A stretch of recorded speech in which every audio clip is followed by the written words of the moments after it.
If I put on Pipkin Pippa, right? What if I watch this stream? Put on Pipkin Pippa. Hi, Pipkin Pippa, right? What if I watch this stream? What if you watch this stream? Pipkin Pippa. Hi, Pipkin Pippa, right? Hi. What if I watch this stream? What if you watch this stream? I don't know. I guess I'd be watching the stream. Hi. Hi.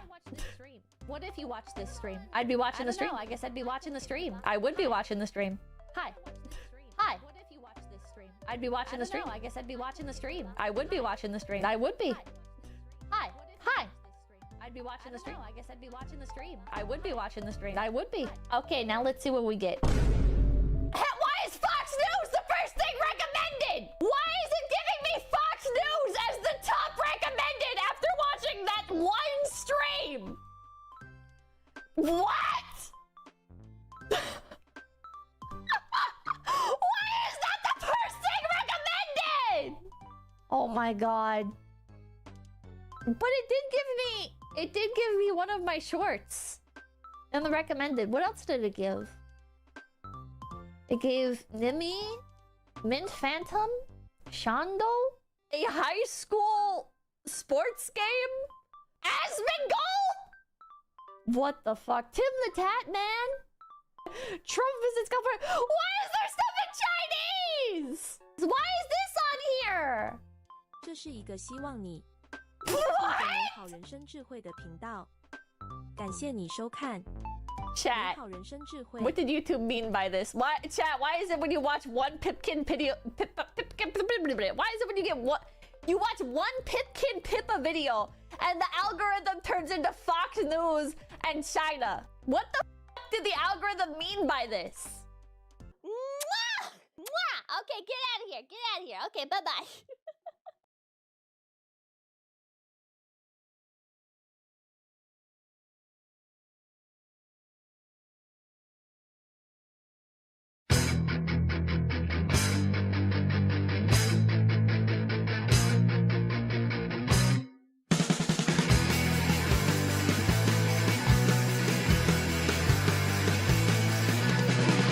Living here in Jersey, fighting villains from afar.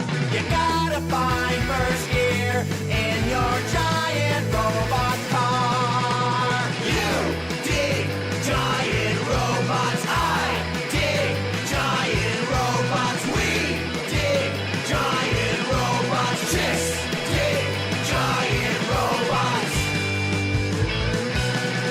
Nice.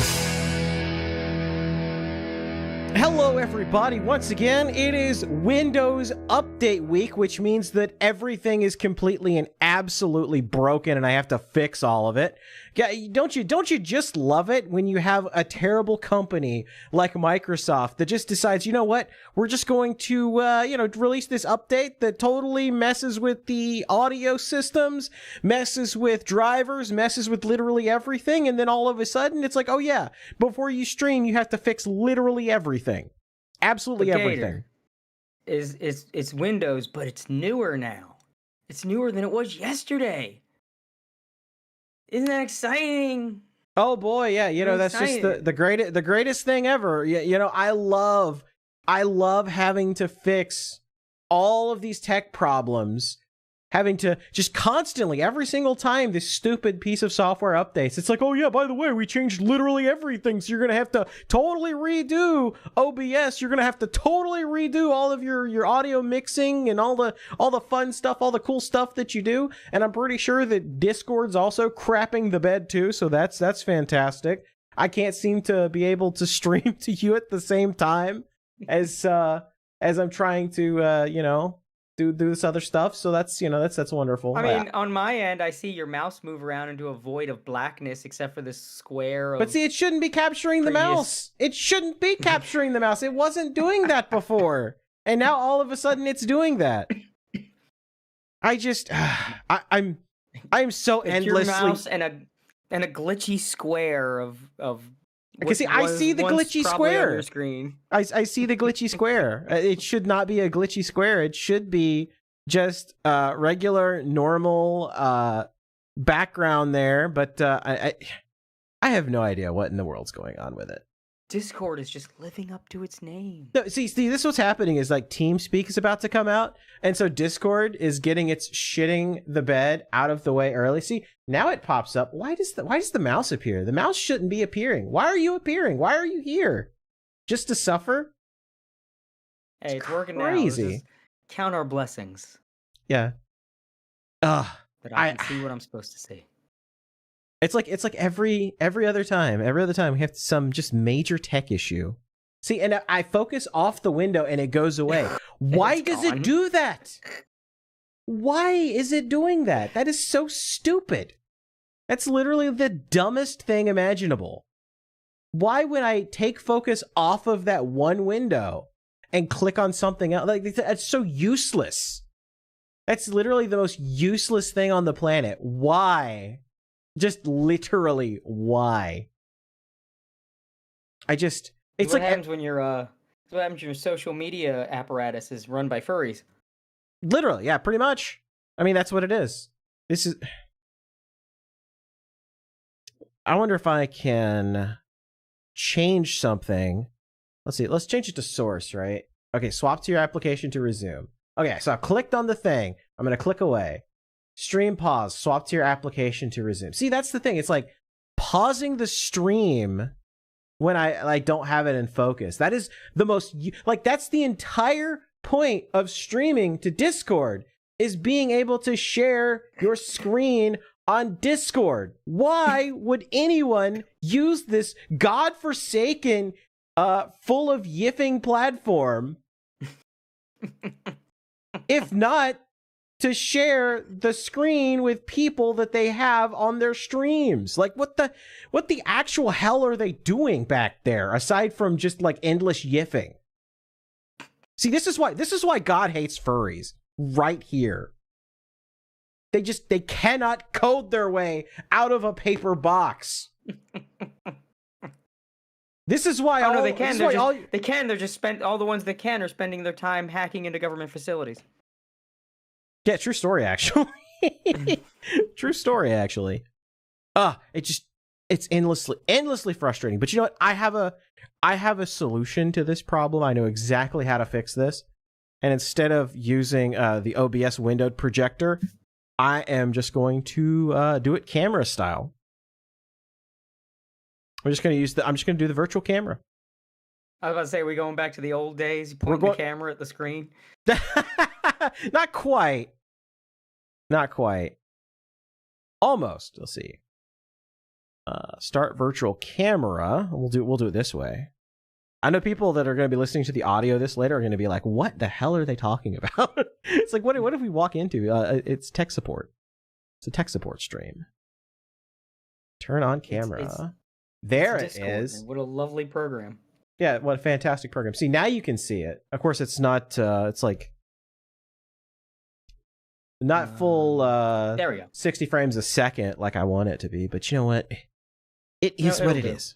Most of the time, you use this just to show me images that are on the actual show, anyway. So exactly, or things like super chats, like this one. Leslie Nielsen for 149. Well, it has a little cat emoji. I think that's for Rand was in the chat earlier. I had to kind of like poo-poo him a little bit because I was like, Rand, it's like, this is why I don't invite you on my show. You got to be a good boy. You can't be a good boy in chat. If you can't be a good boy in chat, how can I trust you to be a good boy on the stream? You got to show to me. You got to show to me that you're not gonna, have one or two and then start telling me about your favorite world leaders from the 40s.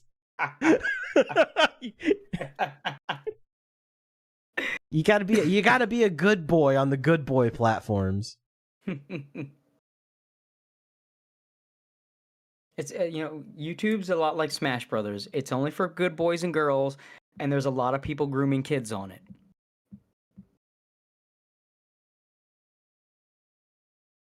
Oh, whoops! I might have accidentally banned him from. Hold on, I might have to unban Rand. I think I hit the wrong button. Yeah, sorry about that. I was just trying to delete them. I think I accidentally just like timed everybody out. I can go fix that real quick though. What have you done? This is off to a wonderful start. Yeah, this is already going swimmingly. See, this is what happens when Windows updates. This is exactly what like it Windows throws... updates makes me ban people. Well, no, Windows updates makes me just like I'm trying to fix stuff, and then like Rand is like in tower posting, and I'm already mad because the stupid like stuff isn't working that should be working automatically, and I see that, and I'm just like, Rand, stop trying to get me banned. I miss the old internet. I do too. Although it's kind of coming back. You see things here and there. There's like nature's healing. You know, there's some of the AI songs that have popped up, and then that I can't post here, but I don't think I've linked you. You can't play this on stream, but I do want to get your reaction to just seeing it. Let me find it. Here we go. Okay, I'm gonna have to find like everybody. Okay, yeah, I accidentally just muted people instead of Ben Garrison. Let's see. Yeah, I've DM'd it to you. It's you can't play it on stream, but it is a sign that this is all Rand's fault, by the way. I just want to let everybody in chat know this is Rand's fault. Also, are you familiar with the George Droid meme? Yes, I am, actually. I went down that rabbit hole last night. I didn't even know it existed until I saw someone else post a video with it. Like, George Droid. Funniest goddamn thing I'd seen in a long time. Laughing like a absolute idiot. I'm still getting over this bronchitis. Still got a little cough left. And I was just hacking a lung laughing at George Droid. Brought back by Microsoft. Okay, I wish I could. It's another one you can't post on YouTube, but my God. Okay, I think I fixed it and unyeeted everybody. Just look it up on the tweeters, on the X. George Droid, spelled with a Y. Okay, I think I fixed it now. Also, yes, Hard Archive is hilarious. That's the one that did the Pool's Closed song I played yesterday. Not yesterday, last week. Why did I say yesterday? It's like the whole week is just gone. I just went to cryostasis. Pretty much. I mean, you had a pretty heck of a move there, right in the middle of all of that snow. Yeah. Oh my God. Jesus Christ. Yeah, I mentioned in the show before. I've got a house. I'm in it now. My house. I'm a homeowner. Get fucked, Biden economy. But yeah, moving. I decided the day I had to move to it was the day we got that big old ass winter storm. I spent the whole goddamn day driving with all my shit. Well, not all my shit. Me and my future father-in-law was driving a U-Haul with most of my shit. Also through all that snow. But yeah, driving through just cataclysmic snow. Thank God my car. That was the test, because I was like, I'm gonna get this car to deal with the snow and everything, because I had dealt with bad snow before and I wasn't going to go through that shit. And I learned that that car can take it. That car was a champ. That took that shit. As long as I drove slow, that car took that snow like it was nothing. Just bored through the snow.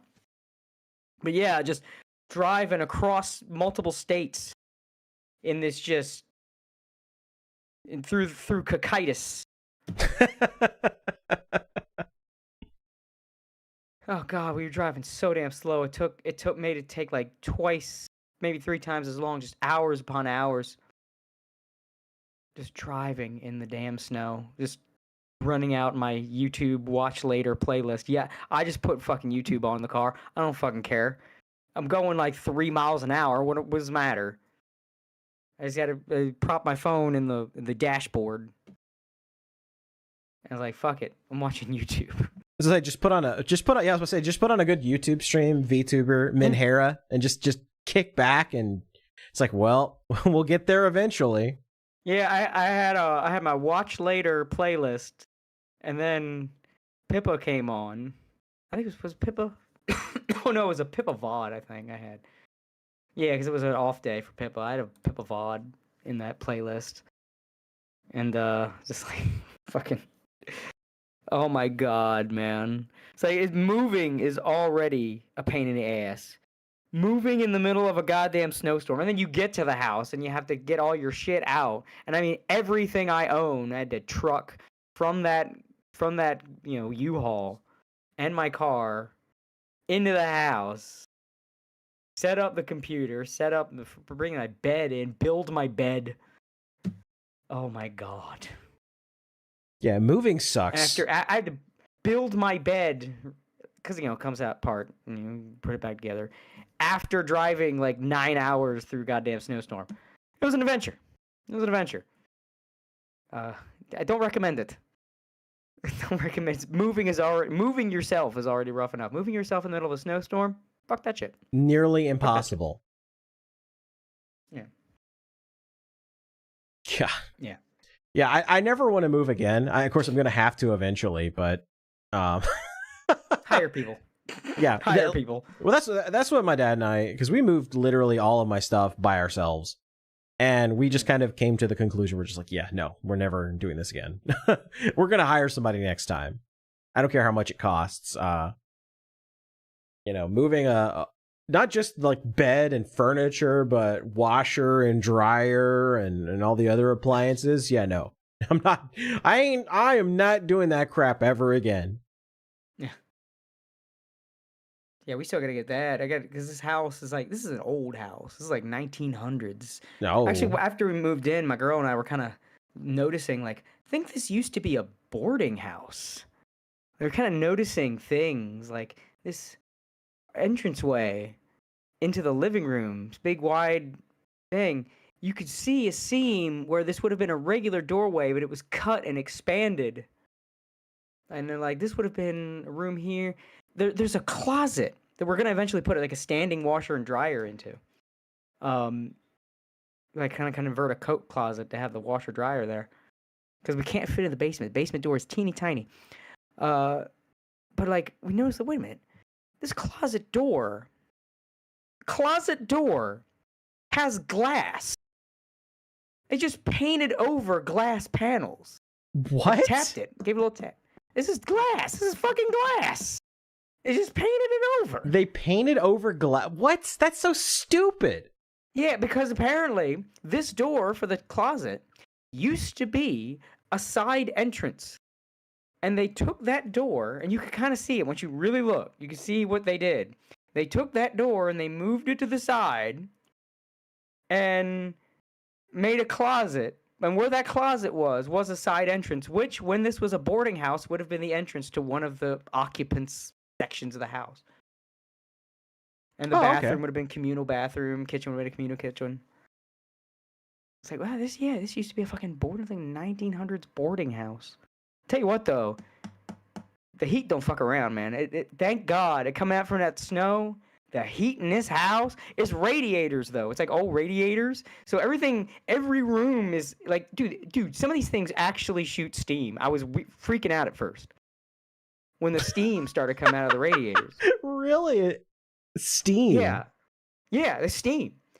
It's like heat and humidifier, mixed in one. But dude, it works. Yeah, we came in from that snow. I was like, oh my god, it's cozy in here, man. But the thing is, the radiators will occasionally, if you don't have anything on, if I'm not watching something or playing something, they'll make little noises. And it's like everything's like a slight, soft tea kettle. And it's like I'm living in the Henya house. So it's like yeah. Well, it's like, dude, I can hear one now in this room. It kind of like it's not always barfing out steam, right? But just occasionally, some little steam will come out. Little cloud you might fart out. Just want to get that looked at. Well, apparently that's normal. Because we have people. We already had people look at it. We had that the what do you call them, the like home inspector guy looked at everything before we bought it. We had like 2 of them. And we had looked at, and then my girl's dad is like, you know, former electrician and used to do construction. And I'll tell you what, that's a godsend. You know what? I'm gonna tell you right now, y'all. Y'all hear about tomboy supremacy and everything? I'm here to tell you it is a fact. Tomboy supremacy is a fact. You think, oh, tomboy supremacy because she's like sporty and she's like one of the guys, but she's hot, she's got abs. No. I mean, yes, that's true. But the real reason for tomboy supremacy, I snagged me one. The real reason is when she can work the power tools and shit. She can do the dude stuff around the house and just doesn't need you. You know, you need my help with that, honey? Like, no, I got it. Like, when she has her own set of power tools. I'm a fucking artist and anime nerd. You think I got power tools? You think I own power tools? No. She came in here with her whole...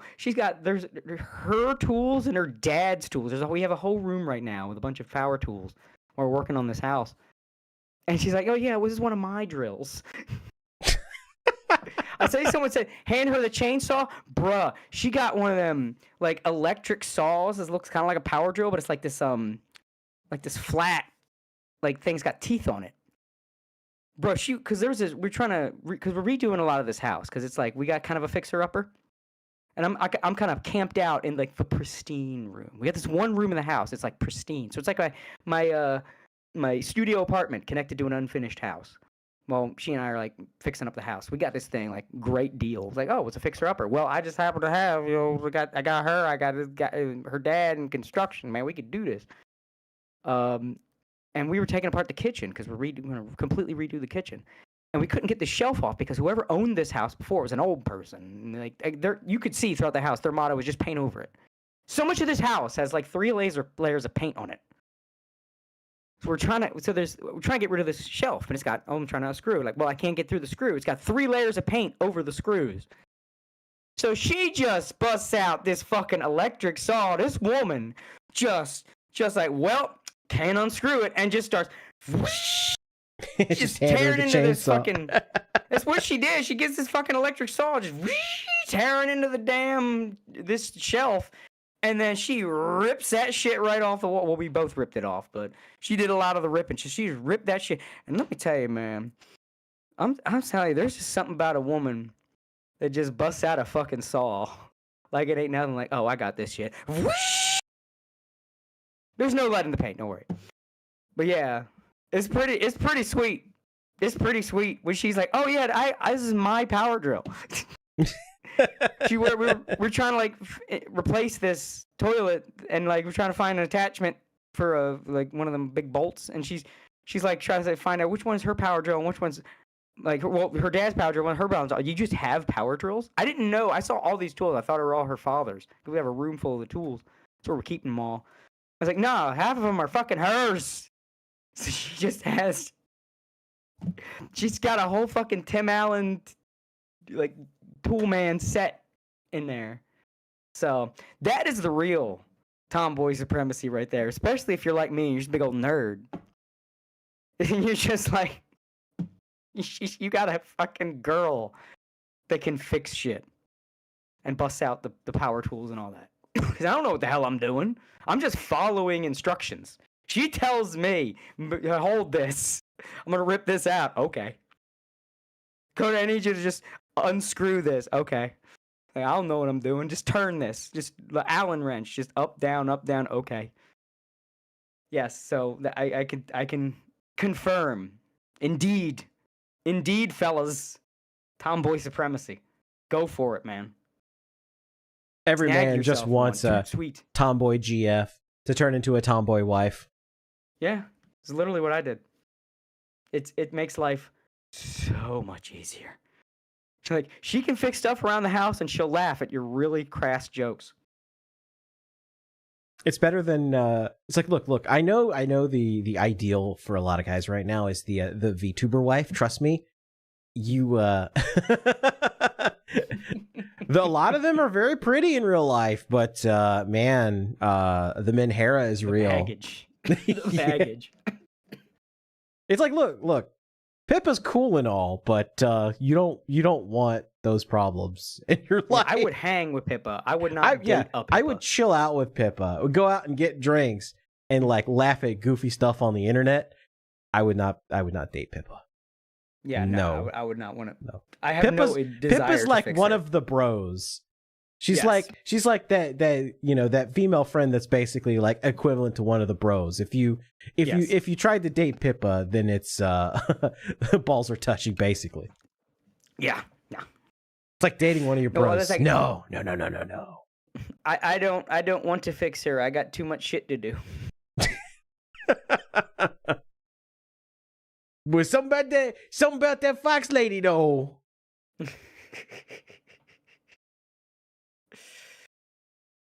Does Kirsha need fixing? I don't think she needs fixing. She just needs... Kirsha's perfect just the way she is, except for she just the needs hiccups.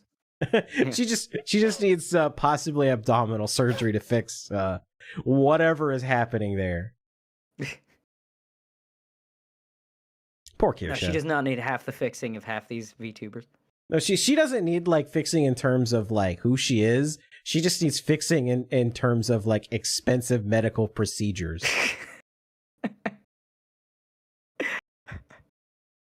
I can fix her. I have a doctorate.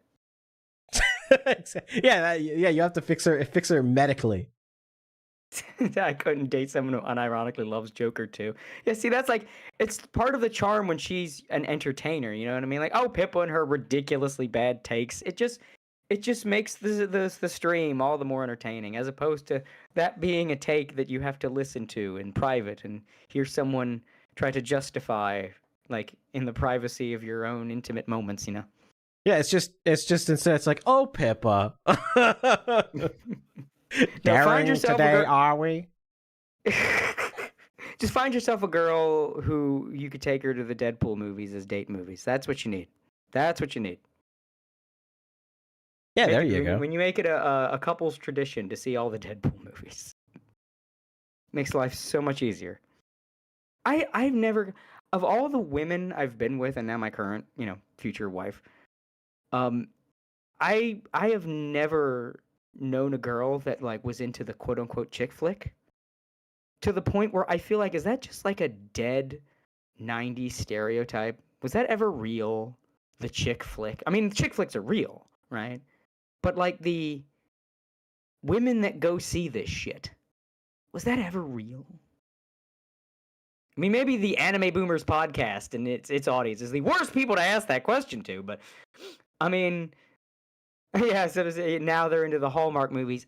I get, I mean, I don't know, my mother is, but like, maybe it's an older, previous generation thing. Maybe that's like boomers and Gen Xers. I don't know. Like, all the women I've known over the years, that was never like a thing. Yes, did you see who went to Barbie? Yeah, men. Dude, that was literally men like, went to see Ken. Dude, when we went to Anime Matsuri like 2 years ago, like that's where Spooky and I met up. We met up at the freaking movie theater to go watch the Barbie movie. And I was like, I like walked out and I was like, yeah, I am Kenough. I got the hoodie and everything immediately after that. Like, I feel like the chick flick, it's like the dating sim, the real dating sim, not because people think like visual novels are dating sims. No. There was a specific dating sim genre, and it is dead. And I feel like the chick flick's the same way. There are some genres that just fucking die. Like, you think genres are forever, but no, some genres just fucking die. Maybe they come back after decades, but some just die. And I think the chick flick is dying. I think because so many women... You know what women like to go now on dates? Horror movies. Oh, yeah. Chicks love horror movies now. Yeah. Like, that is the thing. Yeah. I mean, Westerns used to be, like, prevalent, but they're still Westerns, you know? Chick flicks just feel like they're really dying. Like, when was the last movie about something along the lines of Glenn Close goes on a trip to find herself and finds a young muscular buck and ooh, they have feelings, and sometimes sometimes there's just comical misunderstandings amongst the family. No, these don't exist anymore. There are no more eat, pray, loves. This is just not a thing anymore. And you know what? Thank God. I mean, it just seems in Rest in general peace. like rom-coms are just kind of struggling now. Like rom-com is like something now. It's mix more in with comedy another than genre. romance now. It's like mixed into the other genres. Yeah, the Hallmark films have like a different stereotype. The Hallmark is more flighty and G-rated. You know what I mean? Like they're this is considering how, like- The Fall Guy a rom-com. Yeah, Like that- rom-com just feels more like it's just mixed in with another movie. Like there's a rom-com element in something else. There's more rom-com exactly. anime than film now. Like the rom-com is alive and well in anime, but in film, nah, that shit's dead. It's dead. Yeah, I feel like a lot more of these movies. I guess maybe the last thing you could consider like an actual like sort of rom-com was Fly Me to the Moon. But even that's more goofy than anything. I feel like the film industry in America has become the gaming industry, where you have these big budget shitfests that have to make their money back because they cost so much. So they become this shoot for the lowest common denominator, overbloated mess. And then you have this shovelware that is hot garbage that is made solely for exploitative purposes. And then you have this middle market, this indie middle market that is churning out gold. And I feel like the film and the gaming industry are the same now. Like Nosferatu recently. Like, I mean, it's not indie as you'd see it, but it's not like a big budget Hollywood picture. You know, it's like this. You get a director with a vision and he's got a budget and it's like a side thing.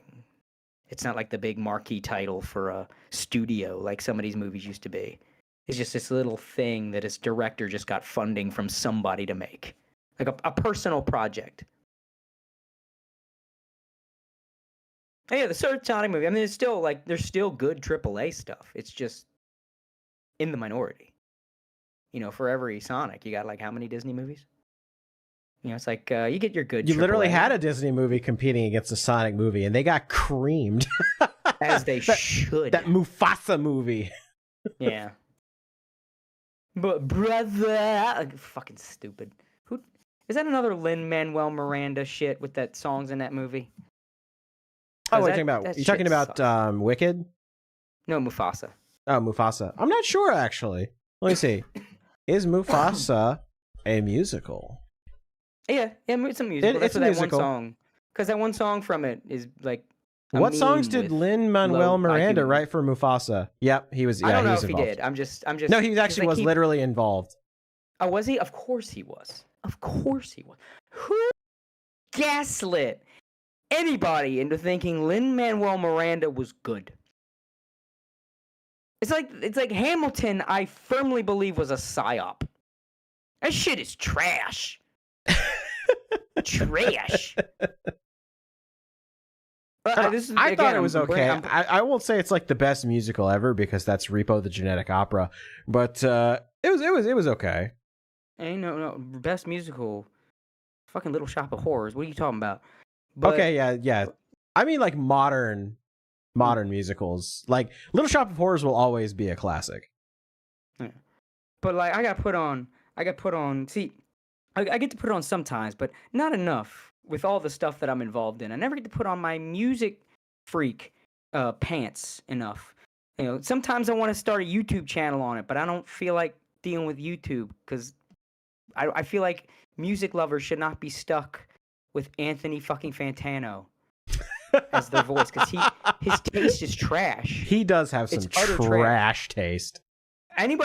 His reviews should not matter because nothing he says is ever correct. But anyway, like the music in Hamilton, the songs in Hamilton are so, what's the word? It feels tailor-made for the lowest common denominator on the West Coast. Like, if you're a quirky millennial, this is the song for you. Not that it's trying to be quirky, but it's got that kind, they've got that kind of like we're doing something old-timey, but it's kind of modern. We're not really committing to it.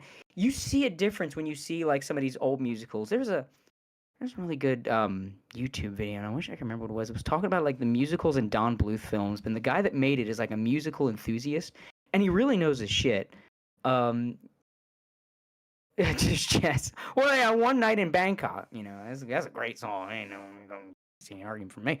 But like, there's something about musicals where a good musical, the songs shouldn't feel like you can listen to them in isolation.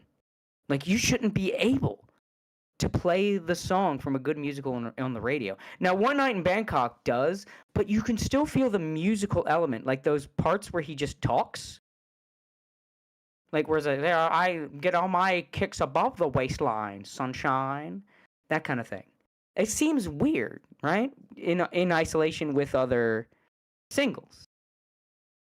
But when you play the song like in a musical, then it makes sense, right? Because musical songs don't have the usual verse, chorus, intermission chorus, or bridge chorus, whatever you want to call it. It's like they flow along with events.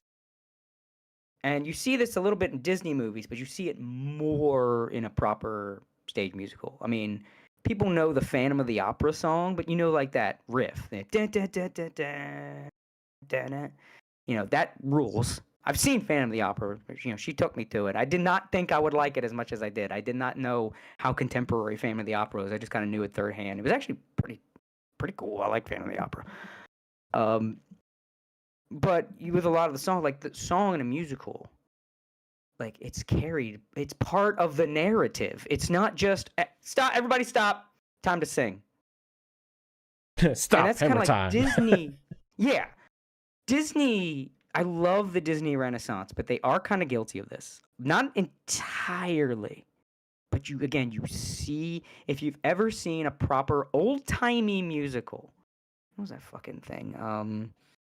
The one that's like, oh god, I wish I could remember. The one that's like it's like betting. It's like guys like, they're like betting on the horses, and it's like three guys talking to each other, but it's one big musical number. But the way it flows, it's not like a typical first chorus. It's like each character, the song is a little different when each character chimes in, and then like it keeps flowing back and forth.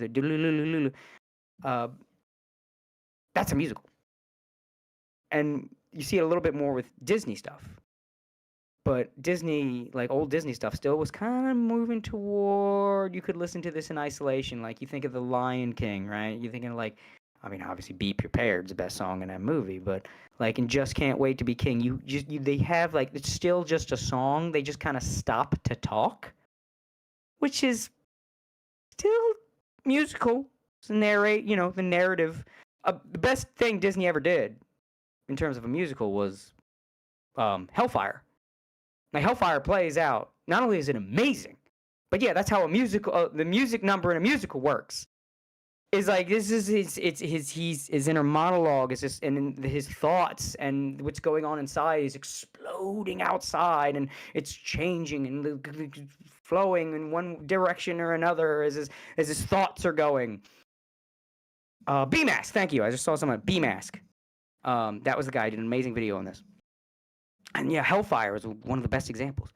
But Lin-Manuel Miranda is like coming from this, like, what Frozen started to do. Frozen sucked as a musical. Because Frozen literally was just, storyline, stop. We got to drop a song now. Like, when people make fun of musicals, real musicals don't do that. Bad musicals do that. Where it's like, story comes to a halt. Song time. Time to everybody bust out in the song and just the song, everybody break out into song and dance. It's like it's like the difference between like a West Side Story, which actually, West Side Story is not a really good example of this because it does kind of further the story a little bit, but like you just break out into like a song and dance number and it doesn't really affect the plot. Like that's bad for a musical to do. It's like it's like having a musical number just to have one. It's more like a Buffy episode instead of a musical. Yeah. A proper musical, a musical number, and a proper musical is just another scene. It's just this scene. They're singing. but it's still the plot. Someone Still, chat, plot's still Frozen? You mean Wicked on Ice? Yeah, literally, it literally is. Like that was kind like of Let It Go is just, oh my god, this is a pop hit. This was meant to be played in like Radio Disney. It's like, oh, this is just bad. Another good example of it from a Disney movie. Friends on the Other Side. Friends on the Other Side is how it is done. it was good. The whole scene. Yeah, that is whole Yeah, you know what I'm talking about. Like that scene is playing out in the song. And it's changing as the scene goes. yeah, that Princess and the is Frog might how be it's one of the last like really good Disney movies. I think Animated. it was. Yeah, I think that was like Disney's last hurrah. Well, no, they had. I think Tangled was all right. Tangled was haven't Tangled seen was it in a while. okay. Yeah, Tangled might be like their last hurrah. 'Cause yeah. Frozen I hear was Frozen was ass. Like let's just be real. Yeah. Frozen was it's kid bait. I hear Tangled had a really good animated series. I've not seen it, but it's one of those things. It's like Aladdin having an animated series. It's like this is no business being a series, but why is it working? You know. Yeah, exactly. But The Aladdin series was dope. it was. I mean, it was pretty much. I think someone said before. It really did just exist for everything outside of the core cast. The core cast brought nothing. They were just there as a means to get us to the next cool thing.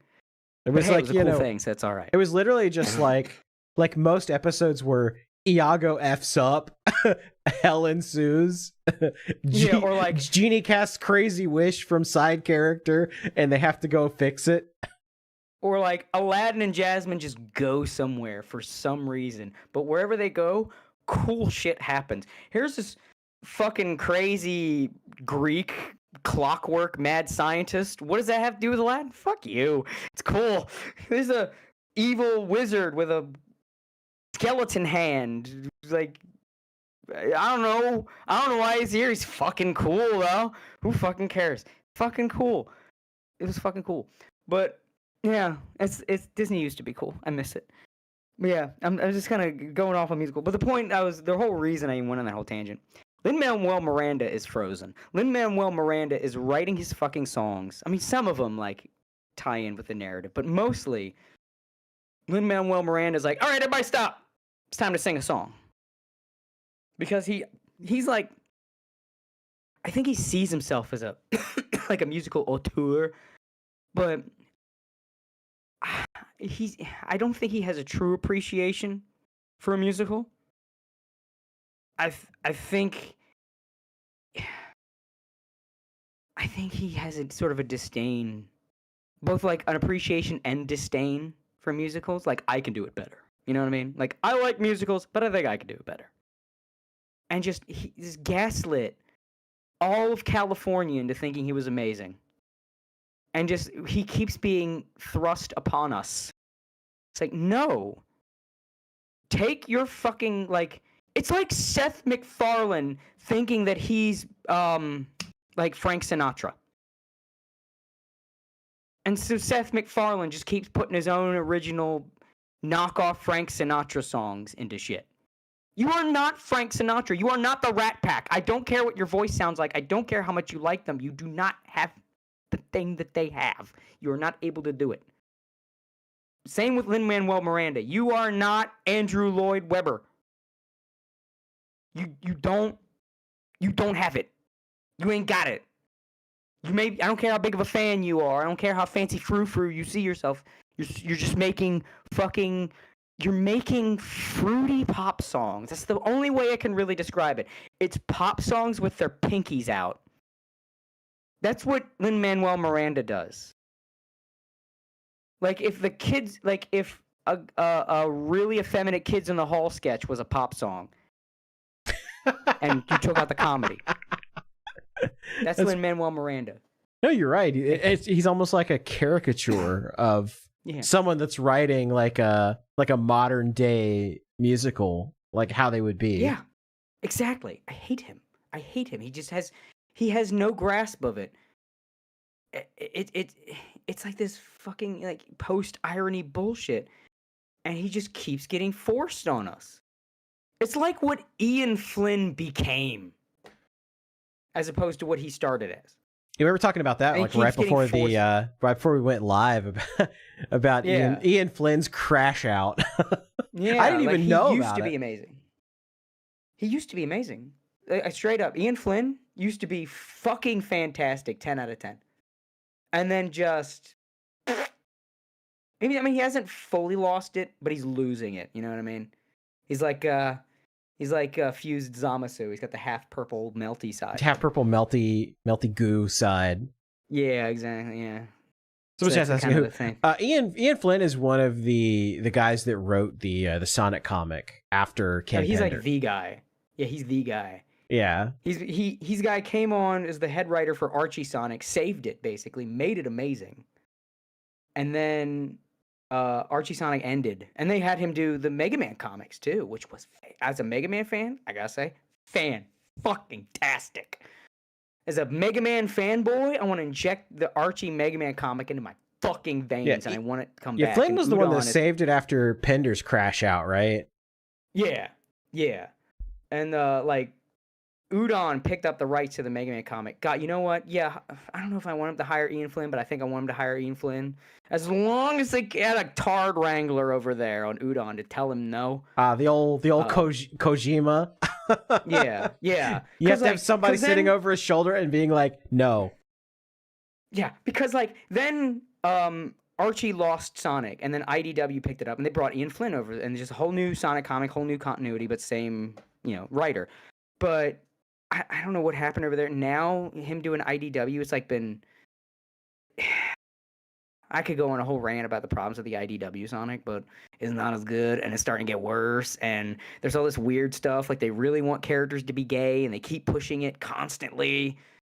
And it used to be that Flynn kept shipping characters. Like, and when he took over Archie, his biggest flaw, I could say, as a writer, is he kept hooking people up. Every girl character had to have a boyfriend. It was like getting on my nerves. That's really stupid. Like there's really only one canon relationship in Sonic, and it's kind of unrequited because it's like Amy loves Sonic, Sonic loves chili dogs. But here's the thing, like the people behind Sonic have said that in a way Sonic does love Amy. Fucking watch Dimitri Monroe's video. He actually brings up their interviews and Yeah, shit. because I know he did the video on they- Amy and everything recently. Yeah, they have like a weird relationship that's perfect for the two of them. But yeah, she basically kind of is his girlfriend in a way.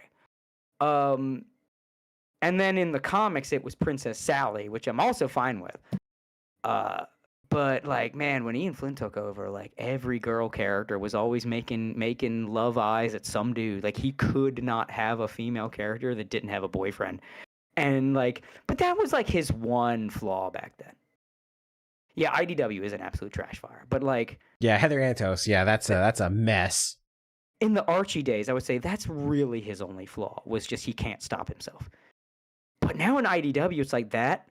But now they're all gay. Now he has to keep hooking together same-sex couple. But they can't do it because Sega won't let them. So they keep trying to do it on the slide. They have these two characters like Whisper and Tangle that they really want to be a lesbian couple. But Sega is just not having it. And there's just this fucking constant behind-the-scenes thing with the writers and Ian Flynn and Sega really want these two to be lesbians. But Sega is just, I don't know if they say cunt blocking in this case. Just not letting it happen. They're just vehemently against it. Yeah. For obvious reason. Yeah. But yeah, this is just, I don't know, I'm on so many tangents. I don't even know where I was going with this. But yeah, it's just, this is the problem with a lot of writers, especially nowadays, is that they have to have somebody behind them just being like, yeah, no, that's not a good idea. No, you can't do that. Sega would be pissed if you did that. Don't do it. I always use Hideo Kojima as this the ultimate example, because the Metal Gear and Metal Gear Solid series are fantastic because there was somebody telling him no. And sometimes really creative people have to be told no, because when they get unlimited ability to just do whatever comes to their mind, sometimes the ideas aren't such a great idea. Yeah, sometimes I say this as a creative myself. like, a big thing for me is I think about the audience. Like, should I do this? This would be crazy. This would be great. But I think, like, will the audience like this? Will this be entertaining? And I feel, as I say that to myself, and as I write things, be it, Cloud Scratcher or the Sanguine Sea book I'm working on. Oh shit, is that Necro? Yeah, now Wild Necro has appeared. I'm still gonna finish my point. Like, I can see writing this stuff where someone could be like, I just want to indulge in my writer's id. And for me, like, don't do that. People won't like that. But if you don't have that voice, say, don't do that. People won't like that. I could see how you could just go ape shit with just the stupidest fucking left turns. I mean, look at fucking Ken Penders. No one told him no on Knuckles. And look how that turned out. And then there's no one to tell him no on Twitter, and Jesus Christ. I'm still stunned by the fact that Penders sued because he tried to argue that he owned all the Knuckles characters and everything, even though, like, it was pretty clear that, like, yeah, Sega actually owns all that stuff. It's all derivative of the Sonic IP. And then he won because Archie Comics is stupid. That they don't even save their contracts. They just keep photocopies. What do you do? You make a photocopy of a contract? Like, well, we don't need this shit anymore. They just tear that up. Just throw it in the shredder. You just put it on the coffee table and use it as a coaster. So I don't know, whatever they did. My God, man. Can you imagine something so stupid? It's amazing what was going on, but it's like, man, Sonic adaptations are some of the most fascinating rabbit holes. Like what we read last week with the fucking, what ended the Sonic cartoons? Was it ratings? But no, it's because Deke was selling animation cells on the sly. And then I just casually looked it up. Animation cells. And then I just casually looked it up, and I'm like, yeah, they're still being sold online from when Deke originally, like, sold them on the black market. I was like, that's crazy. What is a franchise, man? But God, if there's a single like fan base that deserved like something decent, it was the Sonic fan base, and they've been so blessed. Like, could you have imagined when they released like busted ass Sonic in the first trailer? Could you have ever imagined that it would be like the only video game frame? Well, Super Mario was pretty good too, but like this was like even Super Mario had issues. This was like perfect. Like, it was the perfect adaptation of Sonic. I mean, they got it even down to the point that it's like, yeah, Sonic can't breathe underwater, but he can breathe in space. Like, that's straight from the games, and it's great. Mm-hmm. Again, like, it's tradition for that franchise. Every time you adapt it, you have to do something new and crazy. And they did that too. And it's like, Sonic, to me, I am rapidly becoming more of a Sonic fan, and it has nothing to do with the games. Just as a writer, as someone that's like attuned to the inner workings of stuff, it's a fascinating fucking franchise. Like, everything surrounding it, man. Like, internet culture surrounding it, the behind the scenes of how these shows and movies were made. It is just, I can't think of any other franchise that just has just so much stuff going on around it. Not in it, around it. And like, the games are just all right. I mean, the music kicks ass. Like, it's got one of the best soundtracks. But like, man, that is a franchise that's just, it's never boring. Something's going on. Something's going on with some movie, some cartoon, some comic, some game, even when it's like bad shit. Just, it's never dull, bro. It's never dull. No wonder the fan base is so fucking crazy. The game, the franchise is driving them crazy. You try being a fan of this shit. It just plays with your head and your heart so much. It just makes you snap. That's why the fan base is so crazy. Anyway, hello, Necro. Hi, Necro. Welcome to the stream. What did I walk into? Man, I don't know, where do we even begin? We were talking about like why Lin-Manuel Miranda sucks and turned into musicals and it turned into Sonic, and I don't know where the fuck we are now. I don't even remember what we were supposed to talk about in this episode. I got a little bit of a tangent. It kind of relates to media in some regard, and how old thing is good and new thing is bad. Kind of. It's again, I think it's kind of fitting for the title of this entire podcast here. But I was thinking the other day, and I showed Gator this earlier before the stream started, and then before I got Gator, if you look at DMs, just trust that I felt every part of my being ripped apart from my soul. Don't worry about it. But the thing about media, if you will. Yeah, you saw it, right? This happened, and I can't. I'll explain it later. But so what happens is media now is kind of just boring, and it's more of a cash grab. And I know cash grab gets thrown around pretty often, but like, let's see what a cash grab really is. Look at any video game now, and even if you look at the most recent example, like Ninja Gaiden had Ninja Gaiden 2 Black, and they have Ninja Gaiden 4 that they announced, but they're running on Unreal Engine 5. Unreal Engine is beautiful. There is no doubt about that. You can render some pretty good looking shit, but for video games, can we just not do that? Game developers have given up having their own custom engines that To be fair, the Ninja, at least Ninja Gaiden 2, I don't know if they're doing this for 4, they might. Ninja Gaiden is only running on Unreal on terms of visuals. It's still using I think like the gameplay engine and code from the original Ninja Gaiden 2. Yeah, just so like the physics and stuff. Yeah. Yeah, it's just using Unreal 5 for Unreal 5 visuals. Yeah, which thank goodness we can compile shaders when we play any game, and it takes a million years. Yeah.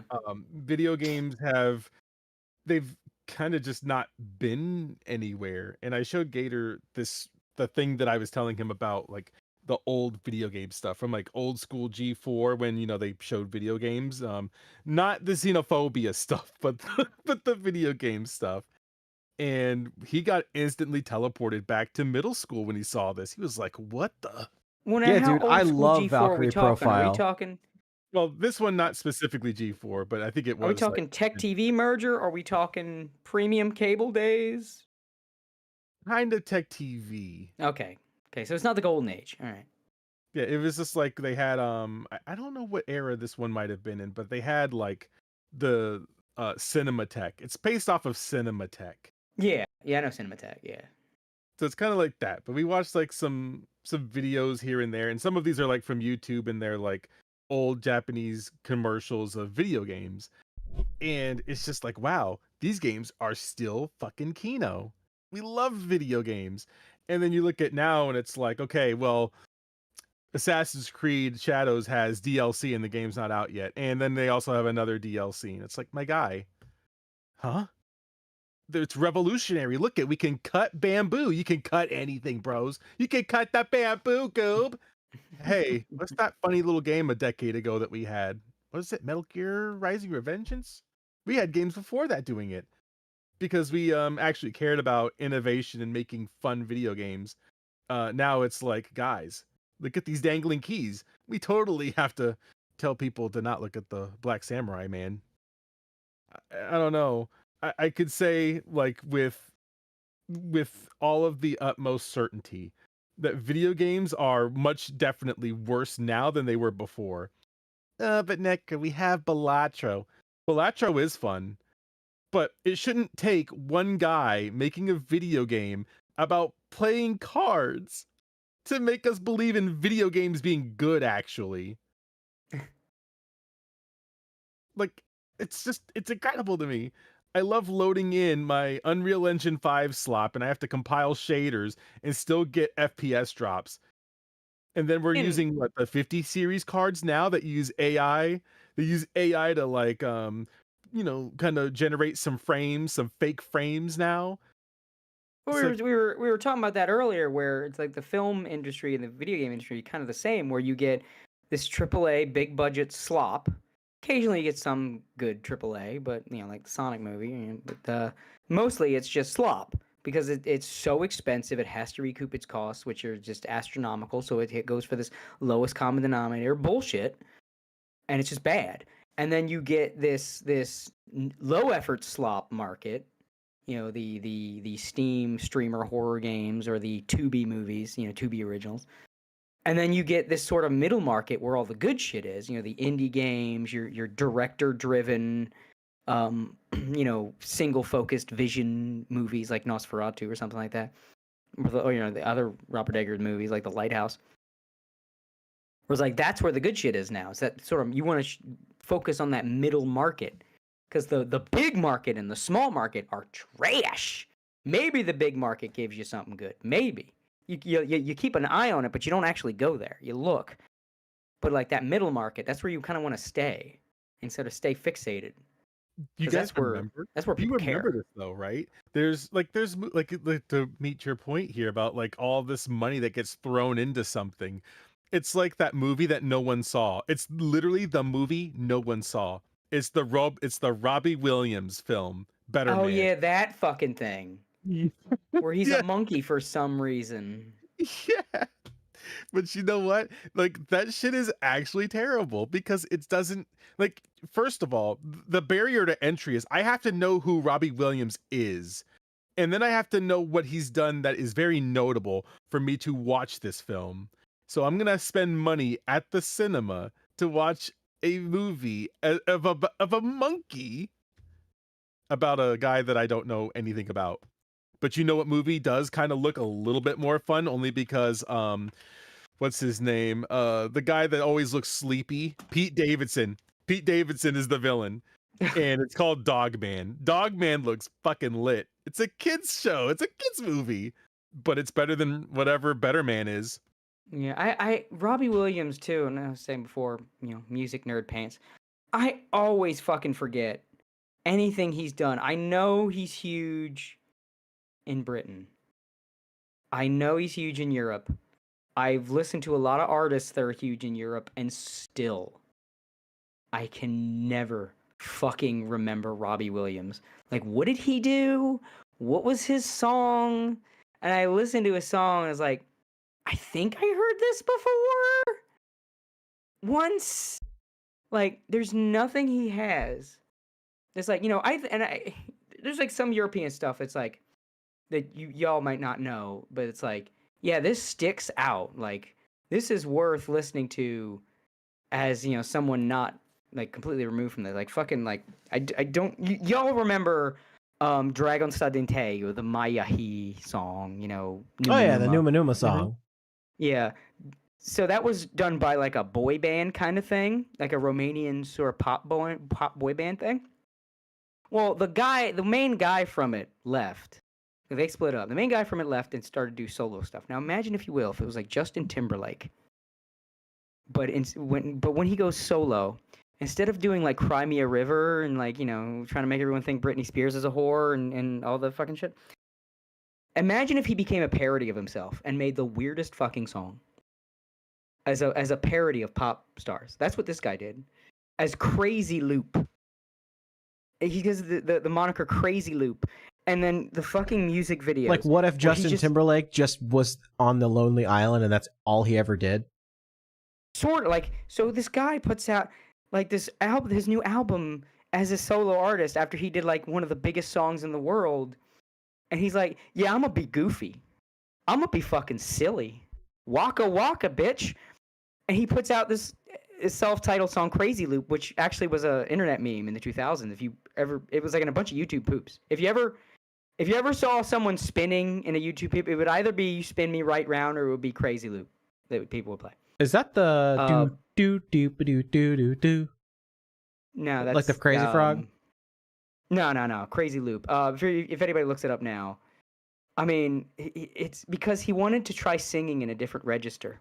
He wanted to try more falsetto singing. So, do I just make songs in falsetto? No, I will come up with a separate character. And whenever I sing in falsetto, that's the character of Crazy Loop. And it's literally the lyrics like, taking pictures with hotties, spending all my money. It's just this crazy, this silly shit. He had made a follow-up song called Joanna Shut Up. It's exactly what you think. It's about telling a girl to shut up. And there's a song on that album about how much he loves the old Nintendo. Like that kind of shit. And it was great. That's some Europop shit. Like, I remember that. That's good shit. I was gonna say that sounds like Kino. Actually. That's amazing. Look it up. The album's called. I love the album title. It's called "The Power of Shower." Bro. And then he goes. He like drops the Crazy Loop character for like 10 years, right? And then blew my fucking mind, man. Like a couple years ago, he just brings him the fuck back. I just see it, cause I'm like. I wanted to bring up a Crazy Loop song to tell someone else about, like, oh my god, this guy, this fucking pop star, just decided to parody himself when he went solo. It was crazy shit. Let me pull this video. And then I see a Crazy Loop song that came out 1 year ago. What the fuck? He just brings Crazy Loop back after a decade. And it was great. And it was as weird as it used to be. It was like a sentimental song. But the lyrics are still weird because it's Crazy Loop. It's like it's singing about a girl, but then for no reason the lyrics are just talking about how great the 80s were. So what is this song about?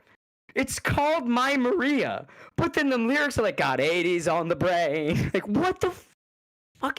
And in the music video, he's dancing with a shoelace. He's doing weird dances with a shoelace. It's like, oh my god, he's back. He just brought the fucking silly, goofy character back. We are so back. And then he just does this track called Electric Shock, which is just a loop of him doing a weird dance on a power line with a looping piece of music.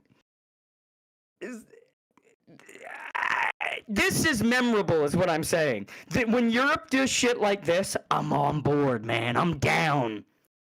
This is that Europop shit that I want in my vein. Robbie Williams? What does Robbie Williams do? Britain? Why are you fucking obsessed with Robbie Williams to the point where you blew all this money on a monkey movie about him? Go look up a Robbie Williams song. Tell me if it sticks with you. Tell me if it resonates in any way. Even just, ooh, this is a bop. This is a banger. I'm moving my body to this. No, Robbie Williams songs are like, you know what Robbie Williams is? He exists as radio filler. He exists to fill time slots on the radio, to put the radio in the background at the bar or something like that, where you're not listening to it. Because they can't play Hot to Go 50 times in a row. They have to play something else in between. Right. That's Robbie Williams. He exists solely to fill time slots on the radio when people aren't really listening to the radio. They just want a melody in the background. So it's not dead silence. That is the entire purpose of his fucking career. And Britain keeps just trying to gaslight the rest of the world like Robbie Williams matters. No, he fucking does not.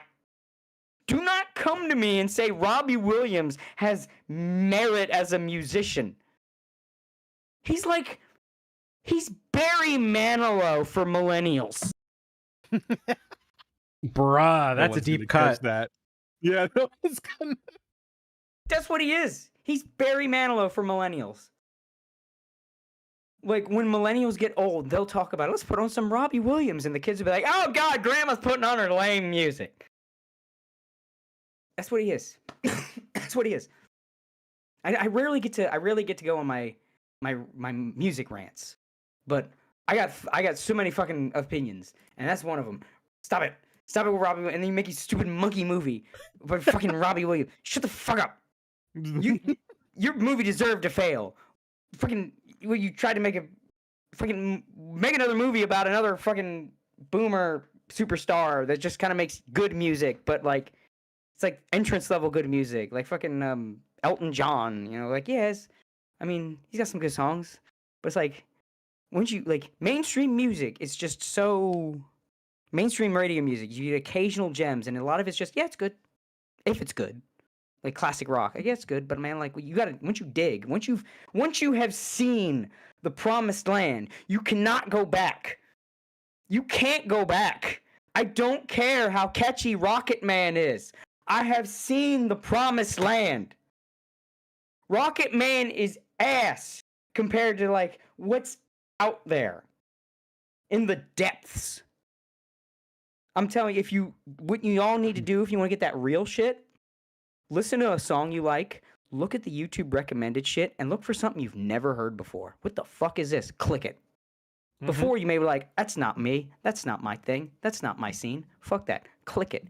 Guarantee you do that enough, change your life. You'll never be able to. You'll get mad when you go into the grocery store. Like, what is this fucking music they're playing in here? What the fuck is this plebeian shit? This is fucking. You little. Is this safe for old people? Is this the music that's safe for old people? Yeah. All right. I gotta stop myself. I'm gonna start going. I'm very pent up, as you can tell. I can tell. You had that long drive. Although you had to, you were just in your own thoughts for hours. Do you talk about, like, I never get to talk about this shit. People bring me on to talk about VTubers and anime and comics and shit. This is like one of my biggest passions, and I never get to talk about it. That's what the fun part about this podcast is. Like, we bring you in with anime and VTubers, then we talk about music. Go listen to Crazy Loop. You won't believe what you're looking at. It's like what, you came here for anime? Put your clothes back on. We're gonna talk about music. We're gonna talk about weird Romanian pop singers and their goofy all black 3D glasses. We got a super chat here from Tomak for $50. Says, with you guys, what are you guys gaming right now? What's your preferred Monster Hunter like games with Wilds coming out soon? I like God Eater, but I've been having a good time with Freedom Wars. I think really Monster Hunter's kind of the only Monster Hunter like game I've played.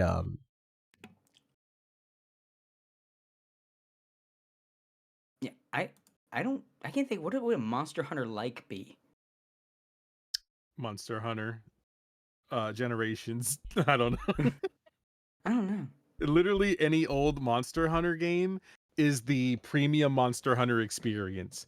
Depending on who you ask, they get really sensitive about bringing up new Monster Hunter, which, depending on who you ask, will say that it's dumbed down. It's literally like they made the game for people like DSP to play, because he rage quit the demo for Monster Hunter Rise, and that was like pretty easy.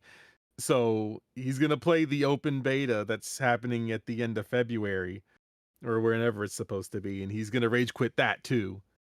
Does Pow World count? You kind of fight those monsters and you catch them, and you craft weapons to fight stronger ones. In the weird cosmic sense. It's maybe my Power World addiction talking, but I don't know. Maybe I'm looking at the gameplay and for God Eater, and it really just kind of, it's like almost like Devil May Cry meets Monster Hunter in a way. So I guess really it's like action adventure sort of like battle. I mean, I don't know if Mecha Break counts, but I got into the closed beta for that, and that's literally all I could say about it. It's just that I was in the closed beta. That's it. The one game that was close to what people wanted to Monster Hunter without it being by name was Wild Hearts, which is on Steam, and I think it was I think it might have been on Xbox, but I know for a fact it was on PlayStation. But Wild Hearts was like the off-brand, the Tecmo version of Monster Hunter. And sometimes Koei Tecmo, they could put out some bangers, usually if they replicate something. But apparently Wild Hearts altogether is just a kind of, as the kids would say, mid. But I think that's probably as close as I can remember to. It looks pretty cool. Now, see, I know Koei Tecmo primarily for a couple of reasons. But like the game series that I've always loved from Koei Tecmo was Dynasty Warriors, and I really do want to play their new Dynasty Warriors Origins. I saw Doki Bird's reaction to it. She is not okay. She's not okay. Streamer I watched, Tevin, he's been playing Dynasty Warriors Origins. One of the voice actors for one of the characters showed up in his stream, so big ups to him. But yeah, it's apparently the most insane Dynasty Warriors game you can play, and you know, we love our I can't remember how Dave says it. He says it some fucking stupid way. Like, I love my Moso games or some shit. He says it's so dumb. Instead of Yep, a Muso, he probably says Moso or something. Bro, the way that he pronounces Or Musu. you know what takoyaki is, right? Yeah, it's literally takoyaki. You said it. You said it exactly the way it's supposed to be said. Oh, no, Dave calls it takiyaki. And it makes me want to just punch him in the throat. Sorry, I'm getting on a weird DSP tangent, but yeah, those are things. Those are things that happen. You know what, Cody, you would have been really happy the other night when he was playing Street Fighter 6. He was just baby mode, baby man gaming. Oh Jesus! He was getting mopped up by people that really aren't that good, and he's like, "The fucking game sucks so much. It's dropping all my moves," like that kind of shit. I can't do anything. I can't do anything. Don't worry, guys. It's totally the game in the online rollback netcode. Which, by the way, there's people that have been showing up in his chat to kind of like, you know, the LARPers. They show up and they're just like, does this guy like actually go to like, you know, tournaments or whatever? Because he's saying a lot of stuff that doesn't make any sense. And of course, those people get banned, and then he just pretty much chalks them up to being sock accounts. You know, go figure. It's so fucking strange because this dude would like, I'm not going to Evo. I'm not a competitive player anymore. But he'll sit here and brag that he gets to master rank. Sorry, this is a whole different related thing. Anyways, VTubers. I mean, it's not hard. It's not hard to get to master rank in Street Fighter 6. It's actually kind of annoying. I remember when Bison came out. I was like, oh my shit, they put my main back in the game. I don't fucking care what storyline. Like, oh, why is he back? Fuck you. He's back. Hooray. I go to play Bison and I'm like, I have not yet like really got the hang of this character. Why have I achieved master rank? I don't know what I'm doing. How am I in master rank? This is stolen valor. Why am I here? See, again, I too often just expect too much of Capcom. I expect them to be like SNK, and I shouldn't. I have to remember that they're kind of dumb. Well, I can tell with all the marketing from with Mai that SNK is kind of riding that ship, and I guess they gave Capcom very, very strict instructions on how to promote her. I have a theory, right? Because we know Capcom. I mean, you know, I don't want to get harp on this kind of shit, right? But for context, I have to. We know Capcom's kind of doing the ESG train. They're trying to get some BlackRock money, but we also know SNK takes their shit very seriously. Very seriously. So I have a theory that SNK told Capcom, do not make my quote-unquote realistic. This is my Shiranui. You will make her peak. She must be perfect. For those who don't know, when SNK made Mai, they literally, when she was first designed in her first appearance, they based her top half off the bustiest Jav actress of the era. And they based her bottom half off the Jav actress with the best ass of the era. This is true. This is 100% true. Because she's supposed to be a kunoichi. She literally weaponizes how hot she is. That's why she waves her hips around and stuff. She knows what she has, and she is using it as a weapon to distract and to play mind games. So, like, I firmly believe SNK was like, listen, you want Mai in the game? You're not going to give her, like, a Chun-Li face. You will make her look like she's from Dead or Alive. Or you ain't getting the rights to use Mai. Do we have an understanding?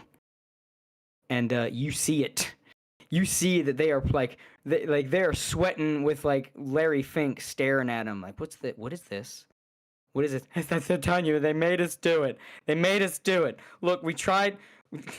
We got him to put the disclaimer on SVC Chaos. Okay, look, like SNK don't play. So that is my little conspiracy theory. because I'm still mad. Many people have pointed this out. There were a bunch of people that got offended when SNK's social media was having fun when Iroha dropped on Sam Show. With all the kind of jokes, because Iroha is supposed to be ridiculously hot. She's based on the crane wife fable, Japanese myth.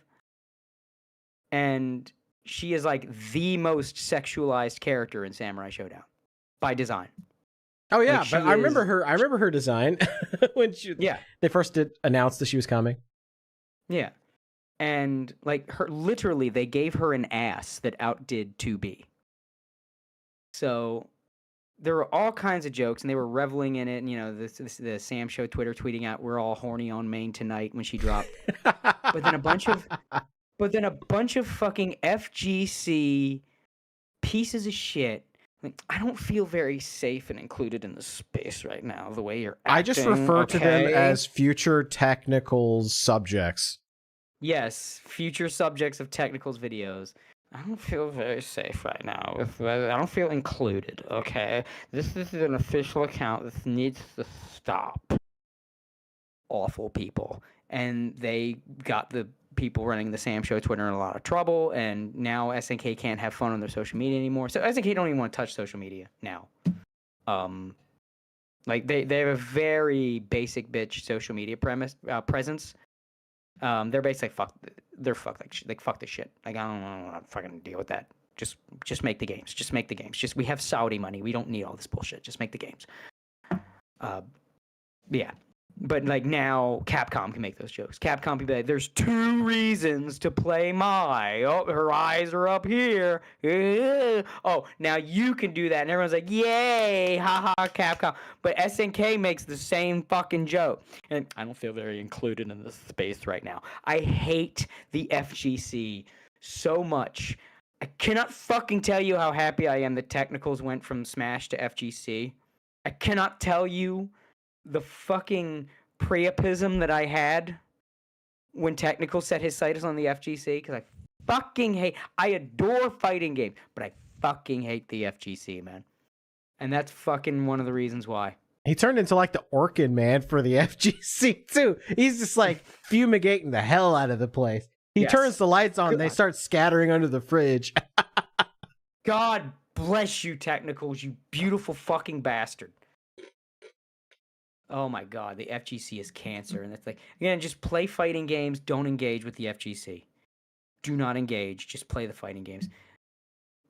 One of the greatest genres of gaming, especially if you play SNK fighting games. But god, the community is shit. I'm gonna go on a rant. I'm gonna stop. But yeah, Capcom putting Mai in the game. They're having a lot of fun with it. If anything, Mai is kind of making the rest of their girls look worse. It's kind of like you have Mai next to Manon. It's like this is different. This is a contrast. Why is your face look like that?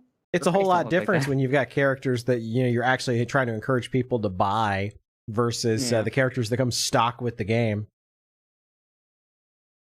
Also, Mai driving people crazy, and it's just like to remind everybody that Andy Bogard is hitting that canonically. Terry Bogard's brother that everyone calls a dweeb. Oh, Terry Bogard's the cool Bogard. Andy Bogard's a dweeb. Well, you know what Andy Bogard is? He's dick deep in Mai Shiranui. So yeah, talk your shit. Andy Bogard is in that.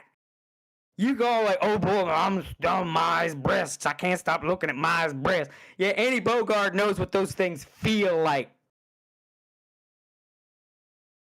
Respect to Andy Bogard. It's like, Terry may have defeated Geese, but we all know who the real winner is here. Well, to be fair, Terry did get Blue Mary. That is true too. Terry got Blue Mary ain't exactly nothing to blink at either. Yeah, exactly. I'm saying the Bogard brothers, that is some powerful genealogy. That is some of the 2 best protagonists in fighting games, man. Just 2 American dudes one's a fucking weeb and one's a fucking Chad, and they both landed some 10 out of 10 premium pussy, and they managed to take down the biggest badass in fighting games. The Bogards, man, don't fuck around. You don't fuck around with the Bogards. That's the boys right there. That's the boys. Did we do Respect. the Doki Bird thing yet? We have not, We haven't but I even do have. started. We haven't Yeah, we started haven't even anything. started. It started. Okay. It started going off the rails when I had technical difficulties, like at the very beginning of the stream, and then and then I had to like scold Randbot briefly. Of course. Okay, so that's a good segue into the topic. Wow. Doki Bird, strong, fierce competitor. This lady, you remember when I sent you all of this too, Gator. Doki was streaming for more than 24 hours until she got to some point. They wanted to get top 500. I think was like the thing that they were going for, or at least like Graham. Yeah, like that's what she was some trying to really high get. rank. Like she was trying to get to Eternity first, and then like when she got Eternity, then it was like, oh well, I'm so close, I can reach top 500. And then she did top 500 and got it. And I think it even went a little bit more beyond that too. She got into like the fierce hundreds. competitor. Yeah, it was a fierce competition of just playing this game hours and hours and hours. And you know more about this topic, which is why I wanted to roll this in here before I took my last shot and left. But what happened was Twitch Rivals, that she was like right there, like, yes, I want to do Twitch Rivals. This is what I've been training for. Let's get in there. And then Twitch said, "Hey, on a second there, buddy. We got to change the rules a little bit. Like you guys can't have, this many players that are in this rank, and you can't have these people here. So some of you guys are gonna have to, get out of here." And Doki Bird, without having to get people out of her team, said, "I'll step away so the other people can play because they deserve to have a chance at getting this money more than I do." And obviously it upset her, and it upset the entire internet that Twitch would do this with Twitch Rivals. Twitch is such a weird platform when it comes to anything related to VTubers. So fucking over one of the biggest VTubers on your site is kind of just like, why would you do that? I don't understand how, because it kind of goes into like the entire topic of the night, which is Dan Clancy. You remember, Gator, we were watching that. I think we might have been watching it somewhat separately, the VTuber Awards. And Dan Clancy was like, "Oh, guys, look at that, my VTuber model. I'm just like you guys. I love VTubers. We love VTubers at Twitch, Goob." And then look at what happened. I think you and me and everybody in the entire world were rolling our eyes into the back of our fucking heads. Like, we all know that this is a PR stunt. Like, Dan Clancy's just doing this for no other thing than optics, and this is what we are presented with. And so now, skip forward, we get to two of these things. Again, this is why I'm doing my preamble before you guys just have at it. But that's what leads into the interview during the podcast patch notes that they have. And instead of getting Shy Lily, who is very critical of a lot of things that she sees on the internet, they were like, this one might be trouble. Let's get this other lady. She's a part of VShojo. We want to make sure that VShojo's good. Bro, I learned this morning, that at each of the VShojo booths that you see at conventions, I didn't know this, Gator, but I know it now, but they spend well over $100,000 on their booths. I'm not surprised. Yeah, I'm not surprised either. But I was just like, where does this fucking money come from? But again, they have a cash injection, and I just know that that's what makes things happen. But regardless, they said Gija is a part of VShojo, and VShojo started as, like, from what I can remember, the CEO that is a VShojo was from the Twitch founders. Like, he was one of the first fucking people there, the Gun Run guy, right? Yeah, Gun Run. So he was at Twitch like when it first started, basically. Yeah, he's the Twitch one of the founders that was there. Like, not like the founder, but he not was like the founder, but he was one of the guys that was there. Yeah, he's the first guy in the fucking building for this team. And that's why I think that they chose Geisha. This is just me talking out of my ass. So please do not sue. I'm a small chill guy. So this is a fucking rant. God damn it. I'm sorry. Do I get one rant? Do I have one real I life had like rant? 5 of them. You get one. Shit. Okay. So Twitch, again, as a platform, is always going to be against VTubers. And Dan Clancy at the helm is bad for Twitch and bad for VTubers in general.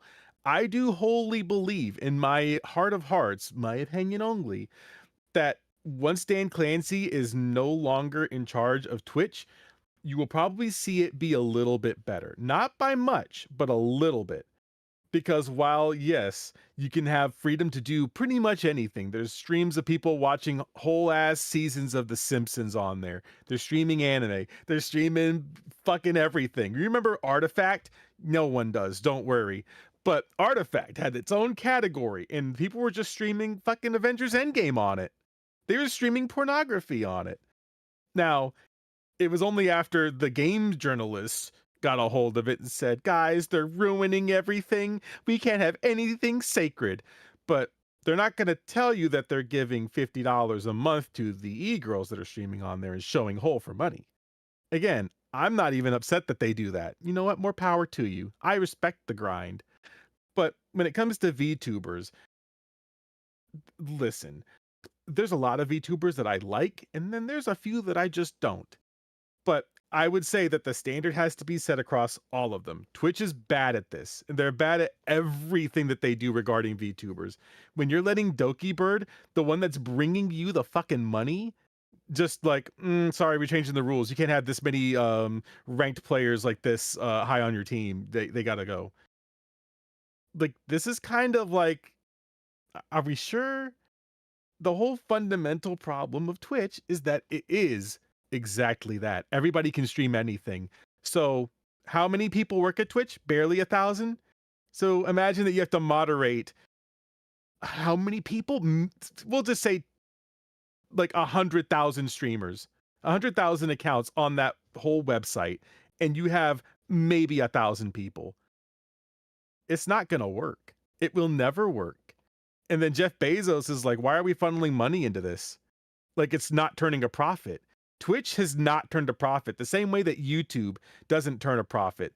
Sure, they get ads, but how much are people getting from those ads? Not a whole lot.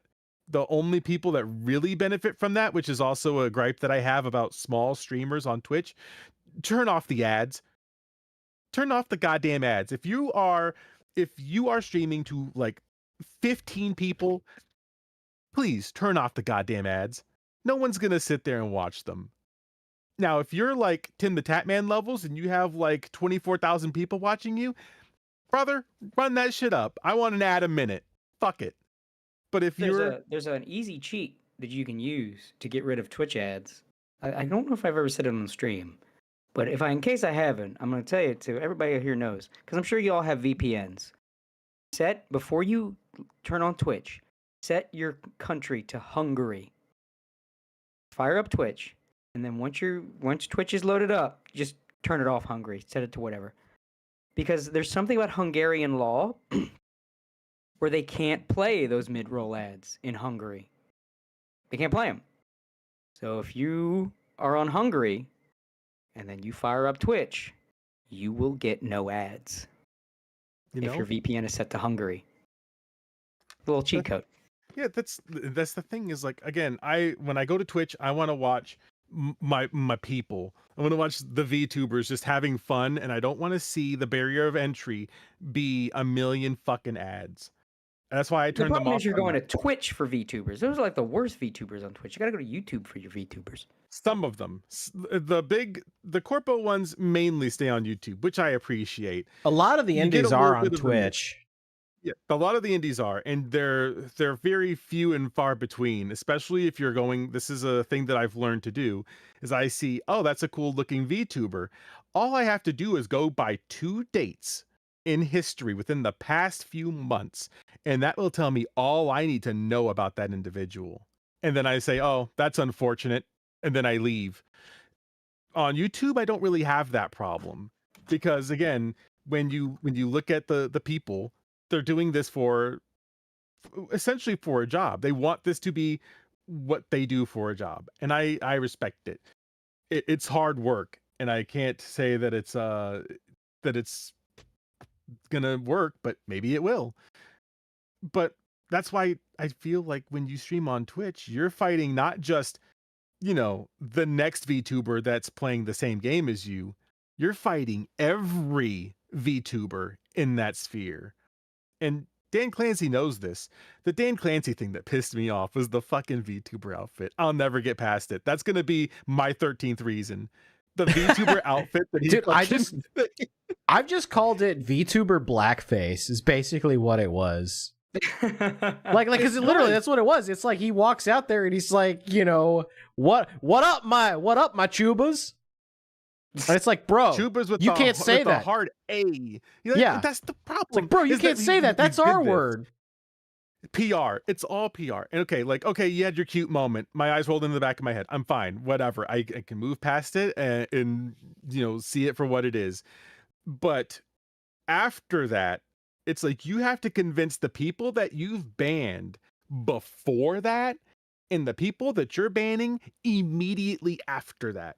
Shondo, Fallen Shadow was one of those cases where, hey, you were drinking and you were making people a little, giving them the fucking ick. So suspended you are for whatever until we figure out how we operate.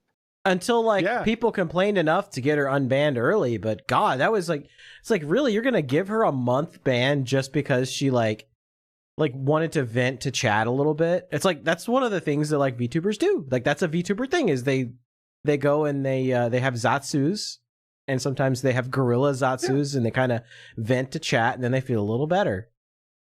Well, in the case of Mother V3. Got suspended, threatened legal action. There was more to that story, but just take this at the face value that they had sent in a bunch of different unban requests and they all got ignored. The time that when they brought up legal action, oh, sorry, that was some misunderstanding. You we're cool. We love VTubers. Come on. Like, if anyone hates Kick for like the people that stream on there, I've never seen them go out of their way to ban VTubers as much as Twitch does.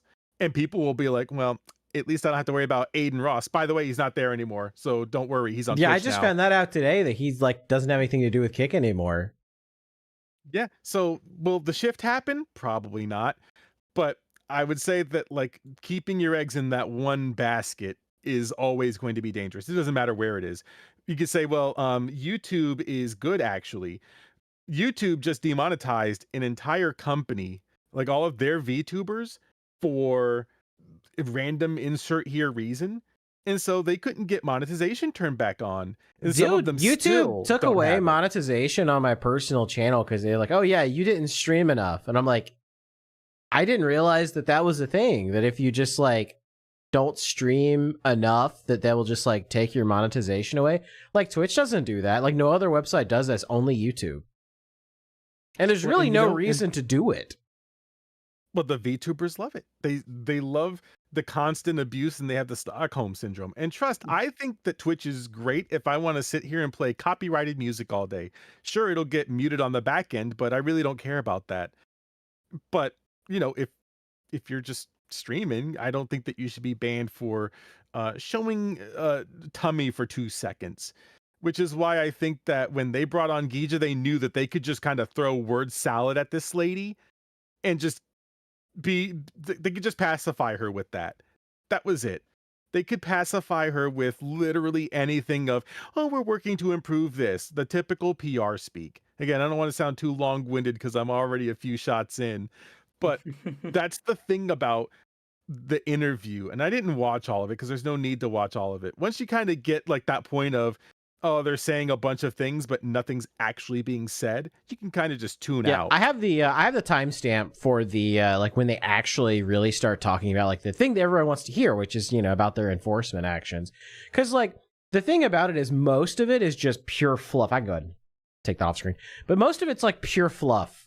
And the issue I had with the entire interview is that it wasn't like Dan Clancy went on somebody's channel. It was literally like the Twitch like monthly update. Like that's literally what it was. And Dan Clancy, like, you know, it just happened to be on there, and they invited, you know, Giga on as a guest.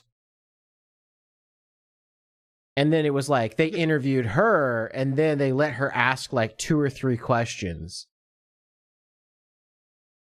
It was just softball, and they threw it out as a softball. Like it was literally like, and Dan Clancy was the one that like, oh, well, I know you're gonna ask this question, so you know, and he like explained what the question was, and it's just, well, we'll play the clip, but you know, later on in the podcast, but it's just like, it's like, bro, this was like this is the most embarrassing way you could have handled this.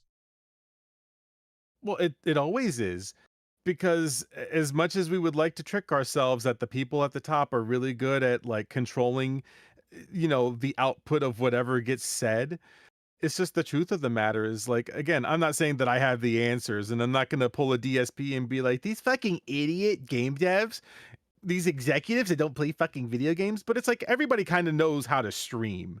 Like, it's like you either have the ability to stream or you don't. And most of the time people just don't want to stream. They're just like, I just would rather watch cute girls do cute shit. Male VTuber, sorry, man. Unless you're going to be a side character, I can't go to bat for you. That's just where it's going to end. But even beyond that, I can get behind trying to fix an issue and being transparent, which is what they said they would do at TwitchCon. How many times have you seen in any of those, like those pictures or whatever, when people get suspended or banned or whatever, that they show where the infraction occurred? Has it happened yet? I haven't seen it. Maybe it is out there. Maybe I'm fucking Rotunto. I'll never know the answer until I actually see it actually physically happen. It's just that, and the mismanagement, the piss poor mismanagement for the Marvel Rivals. Are we kidding? The Marvel Rivals thing is so simple. Why do you let XQC, where English is like his third language, kind of sit here and like call people cheaters and everything in between because he's losing at the game, and then praise them when they change the rules? Like, he's still popular. I just, that astounds me. Like, he's kind of awful. How in the fuck is he still in our public consciousness? Because people like DSP like to give him, they do the negative spin. So back about maybe 2 years ago, DSP was reacting to an XQC clip, and he was pretty pissed off at XQC. He's like, what the fuck is this? This guy's just doing a reaction. He's not actually saying anything. Like, he's not adding any information. And I had to go to sweep for XQC in that specific case. But like, that's how people like XQC get to stick around, is because people like DSP bring him up, and then you have to go to sweep for him. Anything that Phil says is always going to be the opposite. He could tell you right now, polygamy is fucking gross and awful, and you're going to have to think to yourself, man, it's actually fucking based. I love polygamy, because it's DSP saying it. But like, that's kind of like what Twitch is doing. It's like, oh, we love transparency. We love VTubers. But dude, the VTubers love you. It doesn't really feel that way. It never will be that way, because again, the mishandling of enforcement, the mishandling of advertisements, which, to be fair, if you're throwing it on like a bunch of streams and you don't know where they're going, then that's on you, man. And then the mismanagement of the Marvel Rivals thing, a very simple, innocuous little video game that is literally the it game right now, and you're fucking changing the rules of like what, a day before it actually happens. Yeah. And I think that one clip Gator showed on Twitter, I said, like, to me, feels like kind of confirmation of the suspicion that XQC was behind it. Like, when he spends his time ranting that this just really good player must be a smurf, and he's like on it for 10 minutes. Like, no, I can't lose. No, it's not my fault. No, I can't have it. Like, just, it's that same kind of just snaky bullshit behavior. Oh, and we've got more XQC clips actually to play. But it did turn out that, you know, he wasn't one of the only people complaining, and this is something I got because, you know, you had that like viral tweet where you're like, oh, you know, Gator was right about his theory that XQC was like, you know, bitching about this stuff. And he was, but there were multiple people that were complaining about what was going on with the tournament. So there was like two camps, right? So there were the more pro gamers that they wanted this to be like a more of a professional event where they, you know, had like a certain number of professional players they could have. And then the more casual players, they were like, well, we don't want the pros to just like come in and just dominate everything. And so originally it was like 2 players that were like ranked above Eternity. And then they changed it to 4.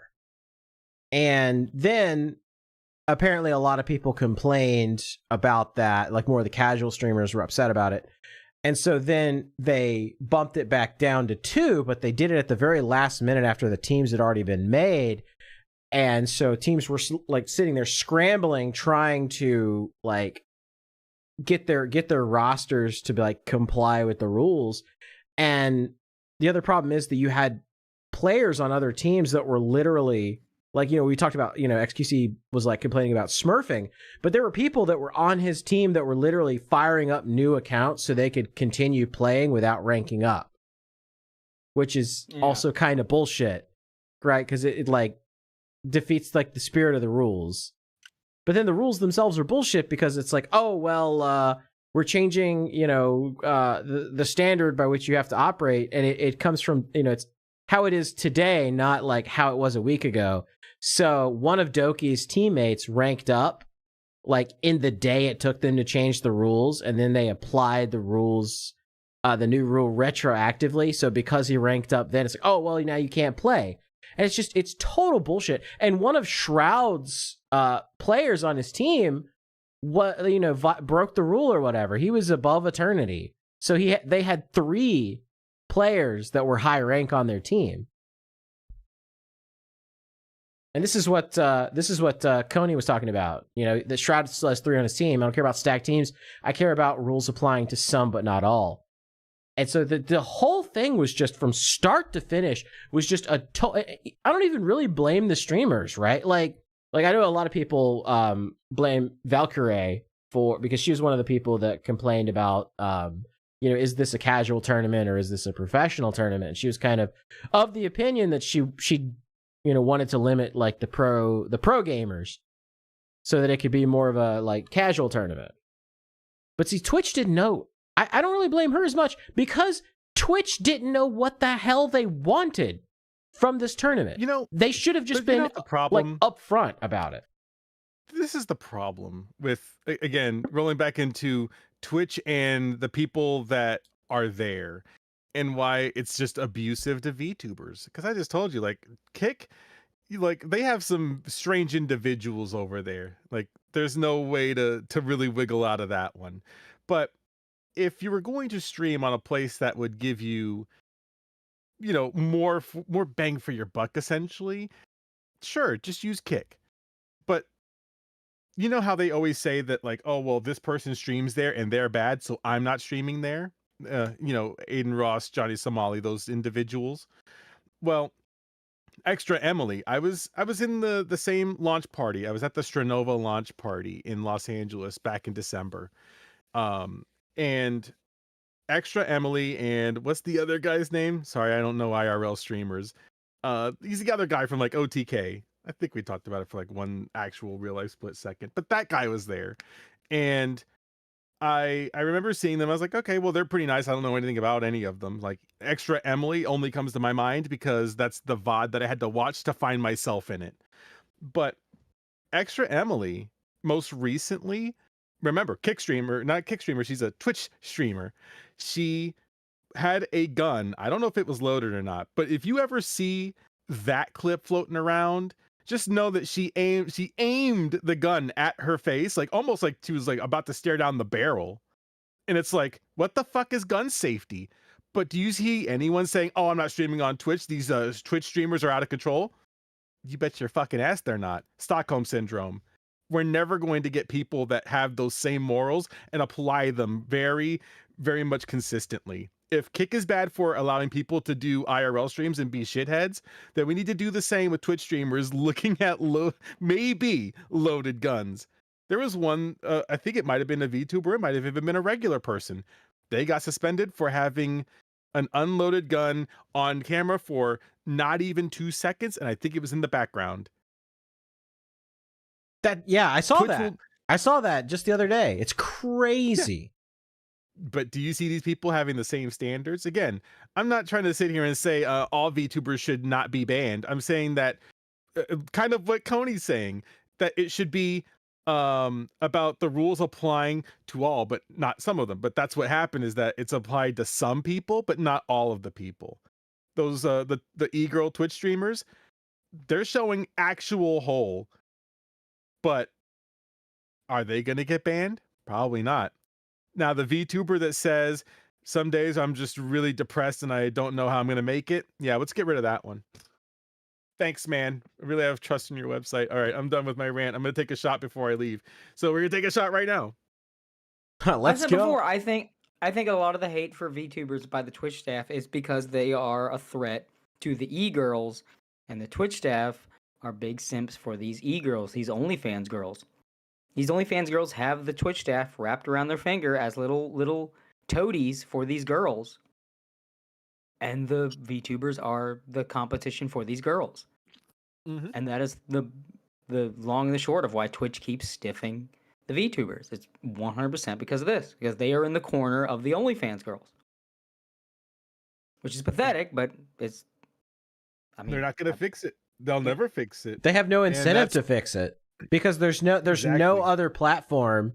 I mean, aside from YouTube, but YouTube almost really doesn't count because it's like YouTube caters primarily to long form video content. YouTube has always had to like try to catch up to Twitch in terms of live content. And even now, like YouTube still sucks at doing like basic things that Twitch gets just easily and naturally. Like, if there's too many people posting in the chat on YouTube, the chat will break, the window will break, your browser will like crash to a halt because, you know, YouTube is just, it's, they tried to take a video website and they tried to, like retrofit streaming into it. And it's just, there's always been problems. There's always been issues. Like, you couldn't even raid people or gift memberships until like the last 2 years. You know, the thing about YouTube streaming that would actually make them do better is just fix the fucking chat box. For the love of God, I don't care whatever else they do. If they don't do anything, fix the chat box. Fix the goddamn chat box. If I'm watching Nimmy Nightmare debut and my browser crashes because membership's open, that's a problem. That's a Codyism. That's a fucking problem.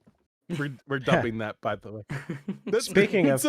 Speaking of which, yeah, look that shit. Look at this. Look at this, chat. And I was watching it on my web browser, and I have 32 gigs of RAM in here. Nothing else, no games, no nothing. And I noticed the stream started to lag up, and I was like, oh, maybe it's my internet. Maybe it's her internet. Keep getting that fucking out of memory shit on YouTube lately. Yeah. Like this. Because of memberships, everybody did it. And then it just broke. I had to turn off chat because it was like crashing my browser. I was like, oh my God. If YouTube fixes one thing, they need to fix the chat. I don't care what else they do. They could sit here and introduce, I don't know, Love Sense dildo vibrations integration. Fix the goddamn chat. Fix it now. You guys liked Adpocalypse 1 so much? Well, here's Adpocalypse 2. Just fix your damn chat. My browser should not collapse and fall apart because that's why Twitch chat, great, love it. I wish that we could use more 7TV emotes, things like that, because it really does add a whole new layer to how people express themselves. Well, this is another thing too that YouTube doesn't get right is if I'm like, let's say I'm subscribed to like Mitt Phantom's channel, right? So if I'm on Dokibird's channel and they're collabing, I can't use Mint's emotes on Dokibird's channel. It only works on Mint's channel itself. And that's something Twitch gets correct, is that if I'm subscribed to a channel and I'm a member of that channel, I can use their emotes anywhere on Twitch. That's how it should be. That's how like literally every other website does it. YouTube's the only exception. No, Kick doesn't let you do it either, which is weird because it's like essentially the same fucking thing. That's wild. Kick doesn't let you do that.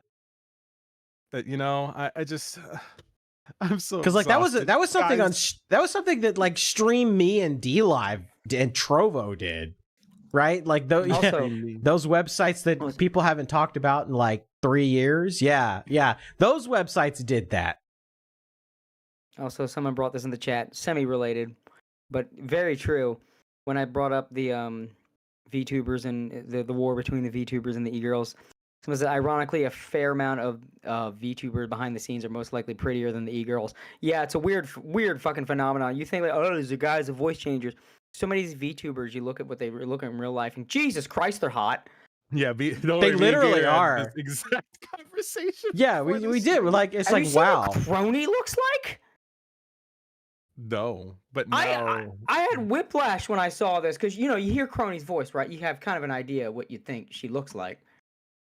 Because I thought, oh, she probably looked like, maybe I don't want to say butch, right? But like maybe a little bit, more like less feminine, I guess. Like not quite muscle girl, but like toned girl. No, I wouldn't say that, but like maybe short hair, semi butch-ish. Maybe she's got a little tumbler in her. No. Let me find it here. So here we go. You can post this, not post this, but I'm gonna post in stream chat. This is I'm not gonna bring it up on the screen. The taboo is not what it used to be. This is Crony IRL. Yo. Crony's voice comes out of that. That's what gave me whiplash. Like, that is not the face I associate with that voice. I'm getting like hardcore Gap Moe here. She looks like she's in a J-pop idol group. Yes, she does. Like, holy shit. Or like, dude, you know who's really got like the holy shit, that voice comes out of that? I don't have access to the picture anymore, but IRL Tenma. Have you ever seen what Tenma looks like in real life? Yes. I haven't. I just imagine a short Japanese lady. Oh my god, no. Gorgeous young Japanese woman. Yeah, I remember seeing her in the real life. It was one of those things of this feels like staring into the abyss. And she was definitely staring back. Like, there's no fucking way that voice comes out of that human being. Like, I think she was like, I don't know if she's a cosplayer, but she looks like one of those pro cosplayers, you know what I mean? Like, she looks young, too. For the picture I saw. But, like, there's no way that's Tenma. Yeah, that's Tenma. That was Tenma. Yeah, Tenma, like, IRL, is, like, prettier than I think any of these Twitch girls. And I'm not saying that as hyperbole. Well, just like genuinely, like of the IRL Tenma is like, holy shit. Like, of the phase girls that I have seen, like, they're all like ridiculously pretty. One of them was a former cam girl. I don't say who, but I think that should stay secret. But yeah, one of the phase girls is a former cam girl, and I like to bring that up because Sakana wins the award because he did successfully fix her. Based Sakana. Dude, Sakana is the GOAT. Talked about this too. You remember, Gator? We talked about this. This will be my final thing. But a lot of these dudes out here, and this is kind of feeding into the whole VTuber thing. That's the theme. Is guys, let me be real with you here. Let me pull my mic here a little bit. Let me just tell you something. Real man to man here. Yes. You're not you fam. You're not saving them. No. My co-workers that are VTubers, I will tell you that since I started there, every single day is a new challenge. And I will tell you this with the utmost of urgency. One of them eats corn in such a specific way that when I showed it to another friend of mine, she said, how does she eat it that way? That's like impossible. I said, I don't know. She's like a serial killer. I don't fucking know. like no, it's not even like you're probably thinking to yourself like, oh yeah, they probably just eat like every single thing on it. That's only true to such an extent. But fam, let me tell you, I get sent the most brain rotted TikToks I've ever seen in my life. Oh my god. I get sent those all the time. I get drawn art that I never requested, and it for some reason keeps materializing, and it keeps getting worse. Yeah, I've seen some of it. It's it's something. I also have there's moments where I'll just kind of be sitting there working, and one of them will pop in and be like, "Hey, I'm here to terrorize you today. Thanks for the heads up, I suppose." But even outside of like the stuff, I say all this like it's negative, but it's fun. I love my job. But one of the things that I know that you guys will not save them from is the fact that one of them, I'm not going to say who, but I'm sure you'll figure it out. One of them eats like expired week-old food and thinks that it's normal. Throw a dart at a board. Throw a dart at a board and pick a phase VTuber. They probably eat old food. That's what I'm saying. Like, that's not gonna help identify anybody. I can think of like 3 or 4 VTubers off the top of my head that do that. Good. That's good. But the thing is, you're not gonna save her. I saw them go. They went to. I've seen the darkness. They've had real fresh food before, and they came back and they said tummy hurt. How? So it wasn't the week-old fast food that you were eating; it's the fresh food that you were eating. And people were like, "It sounds like she has a stomach of steel." No, it's the opposite. It's very sensitive, actually. It just so happens that the week-old fast food hit the spot, and it's like that. It's like that Ron White joke where he was making fun of a guy that he knew that was like vegan. It's like, my stomach's upset. I think that soup I had might have had beef broth in it. He's like, your system's kicking back broth? You're a manly man.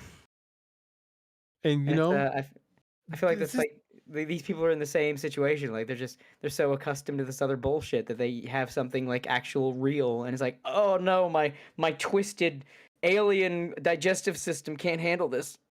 And that's not like, and you're like, okay, well, Necro, that's just food. Like, come on, everybody reacts differently to food. There's times where this one will stream. If you don't stop her, she will stream all day. And you're like, oh, well, what's all day? Like 8 hours, like 12 hours? Like I do that anyways. No.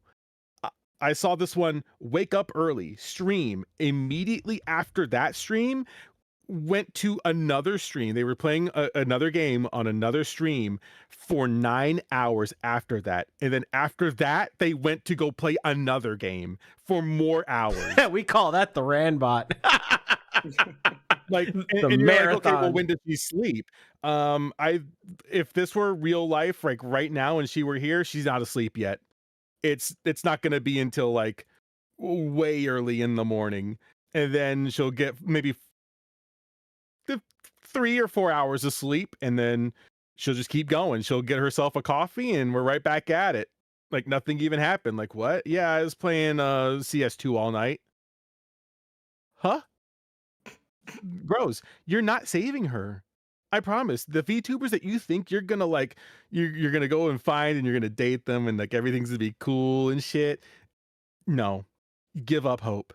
The reason they're entertaining is because they're so fucked up.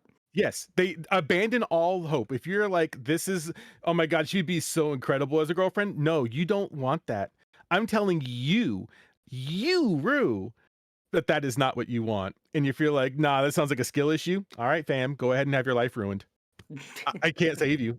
No one can save you from you saving them. There is will fail. There is a stark difference between even if you wanted to, like, you know, have a relationship with any of these people, there's a stark difference between friendship and intimacy. And let me tell you something. When you are in an intimate relationship with someone, their problems are now your problems. If you're in a friendship with somebody, even a close friendship, their problems are still to a degree their problems. When you are now a couple with this person, you take on their problems as your problems to solve or mitigate. You don't want that. Do not. Nope. You're not going to. Let's be clear. You're not going to. But don't even entertain the idea, because, like, it's not a matter of saving, because you will not fix your partner. You will not save your partner. What you want to shoot for, if you have a damaged partner, is to bandage your partner and give them the tools to heal. You will not change them, fix them, whatever. And that includes these men, hero women. That's why, if you're going to get to know a VTuber, it's on a friend basis. Do not try to move in, because that's a recipe for disaster. Yep. You guys see what happens to the male VTubers, right? The male VTubers are a plague upon this land. And and one of them, there was a Google Doc that dropped about one of them from a company that we've seen kind of live and die within about 6 months, if even that. Yeah, I saw that Google Doc. I didn't read through all of it. I kind of like copied it to save it in case it gets pulled down, because that's like what I do now with the Google Docs. I just like save them and I'm like, oh, I'll read this later. I never read it. I swear to God, man, we need some change in this male VTuber scene, bro. We need some rescue, and we need more Randons. We need more Randons and more Bettles, and less of this weird. And Gerard. I like Gerard.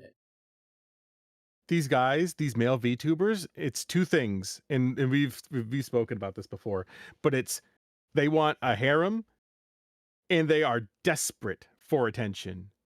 They will do anything that it takes to move in, so that way they can do bad shit to the female VTubers. They're egotistical dudes that want to be the main character. That's why that's why male VTubers are failing. It's not because people only want cute girls. It's because these male VTubers want to be the main character, and no one fucking wants to watch the main character. They want the funny side character, and these people they've got too much ego. They don't have enough, like, whatever it takes to be the funny side character. That's why Bettle is great. He's the funny side character. He's not the main character. He's not the harem OC. He's not the isekai OC. He's the silly man in the clown outfit with the funny hat. And he does the funny things. That's why Randon is great. Like, even when he was his other identity, he was more of a side character that had personality to him. That's what you need to be if you're going to be a male VTuber, and they can't do it. They can't do it. What's like Gerard, like that Dokibird stream with Gerard, where they're like, okay, now go out there and die. And he just immediately Leroy Jenkins right into the other team. Like, that stuff is comedic gold. Yeah.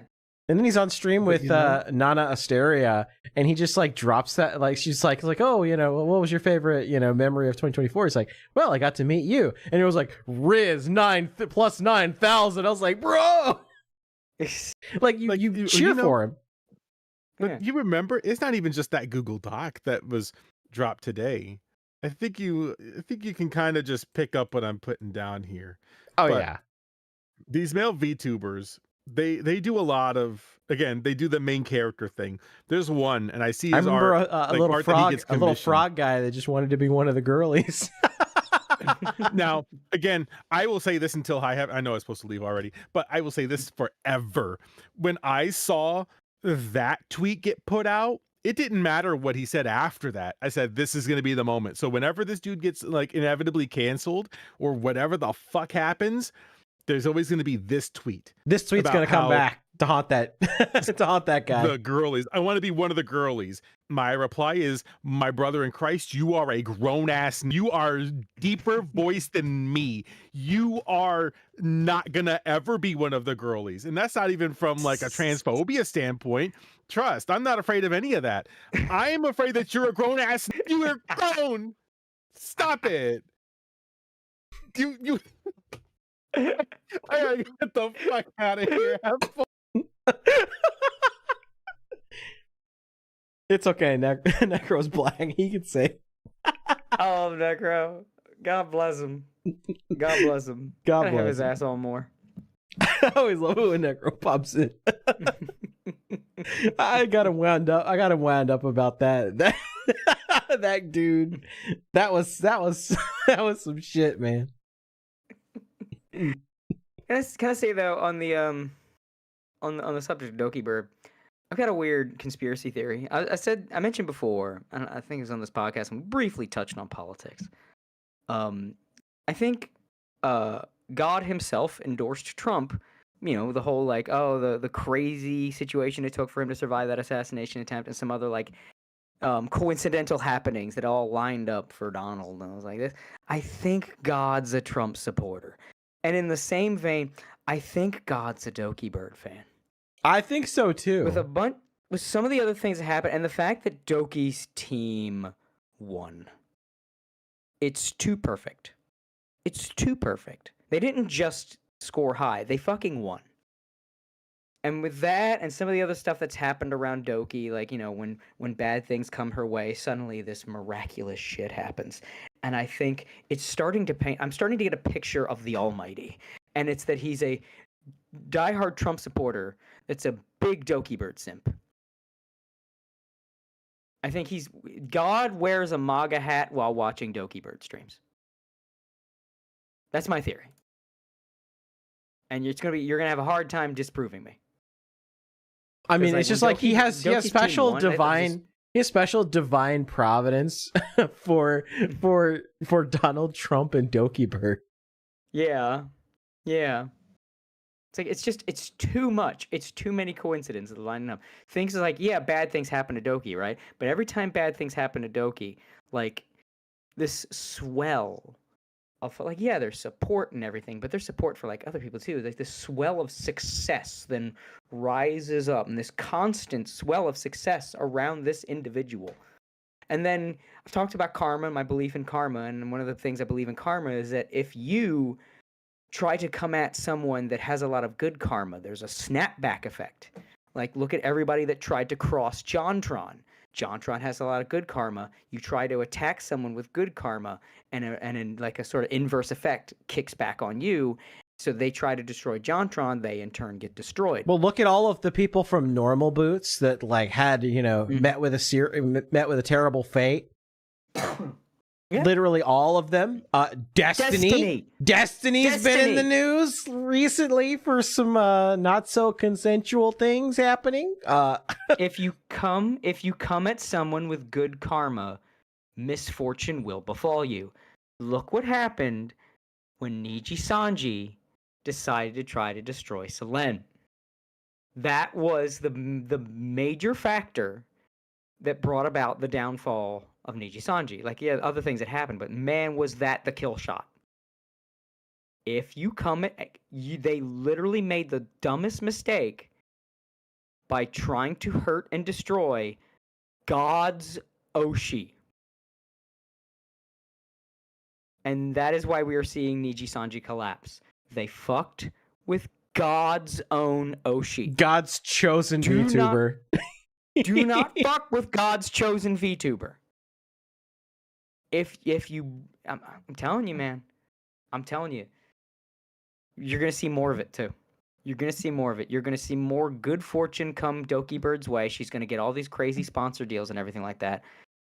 And you're gonna get more people try to fuck with her, and those people that try to fuck with her will in turn meet with a terrible fate. It's going to keep happening. And I'm just going to be there nodding my head with a smug look on my face going, see, told you. God's Oshi. Dokibird is God's Oshi. She's not the Kami Oshi, she's Kami's Oshi. I like that. Yeah. That's my. I fully believe this. This is my hypothesis. It's not just a theory. It's a hypothesis. I mean, just God looking is a back at the last Trump-supporting year, Dokibird fan. looking back at the last year, I mean, like, it has to be like that, right? Because, I mean, you know, with the Trump thing especially, like, if he hadn't turned his head just the right way, we'd have a different president right now. If Dokibird, you know, if things hadn't lined up in just the right way, like, Dokibird never would have returned to VTubing. I mean, she literally admitted, like, she was, like, ready, like, after all of the stuff that happened, she was ready to give it all up.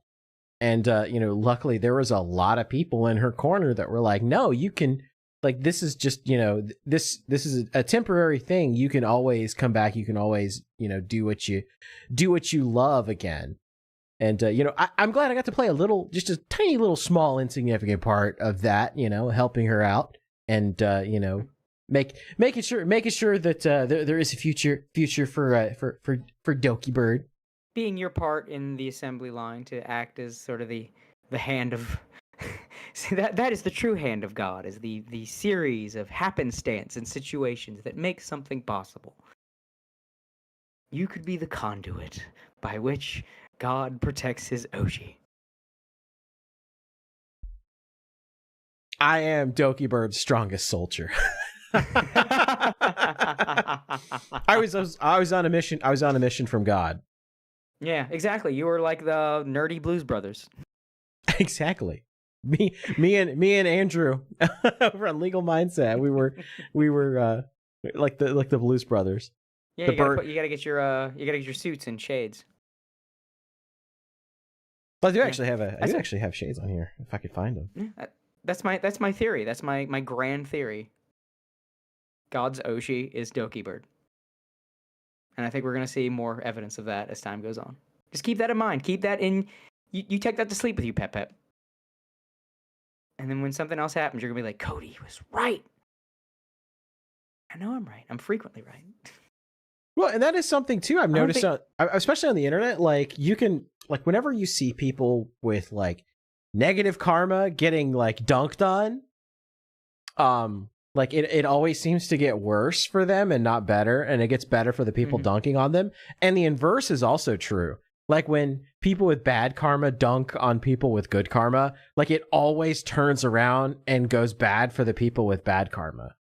It's like, you know, like and we've you know, experienced a little bit of that personally. You know, bad people messing around, and all of a sudden, bad things are happening to bad people. Yeah. Like, bad things happen to good people, but I'm telling you, I've seen it so many times. Yeah, bad things happen to good people, and good things happen to bad people, but the people that inflict the bad upon the good then tend to meet with a poor fate themselves. I said it before. You think about, like, people in power, politicians that just get away with everything. What always happens to them? They always get dementia. They always sundown. And let me tell you, that is not getting away with it. No. That is the worst thing that could happen to you. And it keeps happening to them. That's what I'm saying. That's why I believe, man. It's not a matter of faith. It's not a matter of religion. This is my hypothesis based on the evidence presented before me. Karma fucking exists. That's why there has to be some almighty out there, something out there. Because something's got to manage it. Something's got to make the decisions that this is right and this is wrong. Because it's fucking real, bro. We keep seeing it. It keeps fucking happening. And it happened again with Doki. Good karma, clear divine favoritism. What happens? Just the Doki stocks keep going up. Invest in Doki coin. I actually wish I could invest in her. I'm not gonna lie. I wish I had some money to throw. Like, do you have like a startup? Can I just put like? Can I put $20 in your business? Don't say it too loud, or you'll see some weird crypto bot show up and create a freaking meme coin, like what freaking happened to Crony recently. Although the way they rolled with that was fucking great. Yeah. fucking Callie going full. I also say Callie Coffeezilla. had the Callie had the stream after. That was beautiful. That was fantastic. I wish that stream had not happened when it did, because I wished I could capitalize on it. Because I was like in the middle of my move. I couldn't draw. I had to get lights here so I can have light to see my drawing. Because I wanted to draw Callie straight up as Coffeezilla. Like with the set, the suspenders, doing the hand motion he does, that kind of like, he does like the inverted Trump, how Trump has his fingers out and waves his hands out for emphasis. Coffeezilla has the fingers clawed in and he kind of holds the hands in for emphasis. He's like the inverted Trump. So I wanted to have like Callie doing that. I was like, nah, damn it, I can't. By the time I can draw again, it'll be too late to capitalize on it. But it's like, man, this would be perfect. I was so upset. Like, why now? Why now? Why mid-move? That's usually how it happens. Like on your day off is always when like the funny stuff happens. Yeah. It's like, that's like thousands of likes and retweets missed. It's like Elon pays for that shit now, so that's like missed money I could have had. Yeah, exactly. Because like I need to do like art for money now, because that's where all my income's coming for the moment. So by the way, commission me if you need me. Check my twitter.com/or x.com/buyerworks if you need some art done. I actually get shit done. He's not like Just these no porn. artists that Kirsha keeps contracting out to that ghost her and just never message her back again. Yeah. Yeah, I'm a professional. Just no porn or fetish material. That's my line. But I will draw your OCs. I do not care. If the bank takes your money and it's not a close-up of their feet or them naked, I don't give a fuck. Or them, 5 stories tall and Yeah. Like with all, worm's eye view of 5 stories. Like, I know this shit. I know the game. Don't try to play me. Other than that, I don't care. The bank takes your money. That's then my little commercial break. yeah, that's x.com/buyerworks. Well, actually, Yes, I'll actually just put that in. I'll put that in the description too, with like a little, Cody is doing commissions. At least if you're reading this in the year of our Lord 2025. If you're listening to the audio version of this podcast, it might be 2026. He's probably still taking commissions though. Yeah. If the bank takes your money, then we'll talk. Yeah, like I said, my only restriction: no porn, no fetish material. Oh, and no troll shit. Like, I'm not going to draw like a racist caricature so you could post it on Twitter and say I drew it. As funny as that would be, look, I know how the game is played. I'm not going to do troll shit. No, no sabotage. No Pippa putting on her best Elon Musk impressions or anything like that. Yeah, no fetish, no porn, no trolls. Otherwise, everything else is fair game. I don't care if you're a fucking furry that wants me to draw your fucking kaleidoscope persona, or you want me to draw Sonic and Shadow pillow fighting. I don't fucking care. It's probably a fetish, but you know what? It's so fucking removed. I don't fucking care. I was gonna say, as long as it's like, plausibly not a fetish. Plausible deniability. Yeah, I don't fucking care. I'm a businessman. Now, would you like to see some clips of XQC crashing out? That's why I started advertising Cloud Scratcher to the furries. I don't fucking care. You all have money. I'm a businessman. Well, speaking of commercial break, because I don't know if you're still doing that intermission. I am actually. I've got one queued up. If you do, you can put this in the queue too. It's short, but you can include this. Hold on.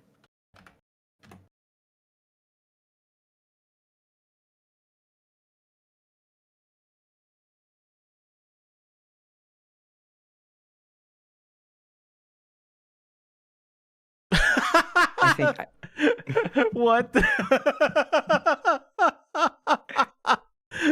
about the reaction I expected. Yeah.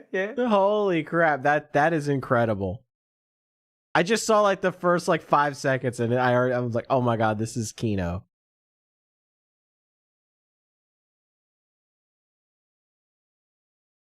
Oh, and thank you to Milcow for the super chat. Thank you, Milcow. Yep. We appreciate your support. For $1.99. Didn't leave a message, but they put just a generic thank you for your donation there. And Tomok for $10 says, I don't know, hand holding is a fetish nowadays. Well, to be fair, like everything, there's so much things that are being fetishized. At some point, you have to stop caring. You know what I mean? Like you can't do body horror anymore without like someone jacking off to it. So you gotta say fuck it. Just don't think about those people. But some stuff is obviously a fetish. You know what I mean? Like, oh, can I do like 5 panels of like someone transforming into a blob? No, you can't. I will not do that. I know why you're. Or like the one that Jim would always post, where like the guy turns into a diaper or whatever.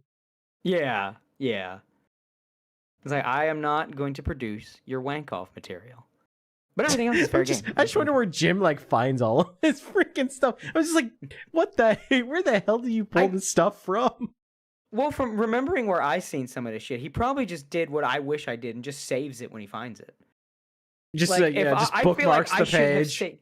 Yeah, I should have saved the Dick Nipple Hermtar. I feel like that was like a piece of furry history. What?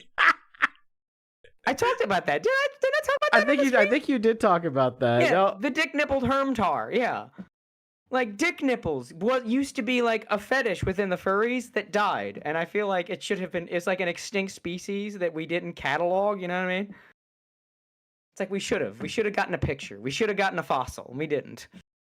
And now the dick nippled Hermtar exists only as word of mouth. Like, you know, in in hushed whispers, the dick nipples. That used to be a thing. And I think it was kind of like the giant Star Fox fetish, where it was like one guy was keeping this fetish alive, but then I guess he's dead. Which, you know, it was just one weirdo. You probably live a life that, yeah. Just one weirdo was like doing this and like commissioning all this weird shit. Yeah. Farewell, dick nipples. I remember when that was just like a 4chan joke. And then it became real. I seen it. I should have saved it. Let's say Jim was smart enough to save that shit when he found it. I wasn't. But I feel like we should go to intermission. Yeah, I think so. Yeah, just like a quick 5-minute break, because we haven't streamed for like 2 hours and 30 minutes with no break. So we'll just go to like a quick intermission. I've got this video pulled up, and I've got a some more Peba pulled up here. This one's a good one. It's it's on the Fayola channel. It's, a Pippa went into a bar and she went unnoticed by the waitress. Oh yeah, this fucking story. Yeah, so we're gonna play this clip first, and then we're gonna let me get it pulled up here. Where did it go? So I had it just a second ago and it disappeared. There it is. Okay. All right, we're gonna play this one, and then we are gonna play the Pippa one, and then we should be back. Yes.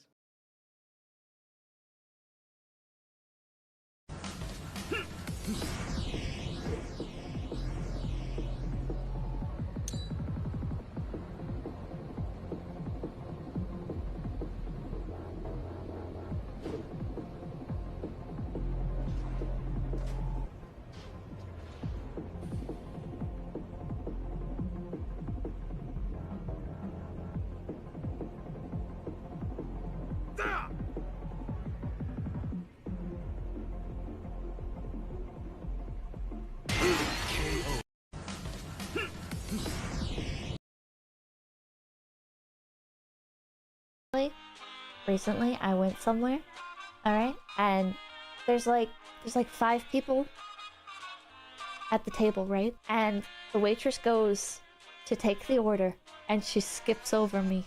And I'm like, oh, okay. And I look at her, and I'm like... I'm smiling awkwardly, expectantly, right? She's like, oh, I'm sorry. I didn't mean to skip you.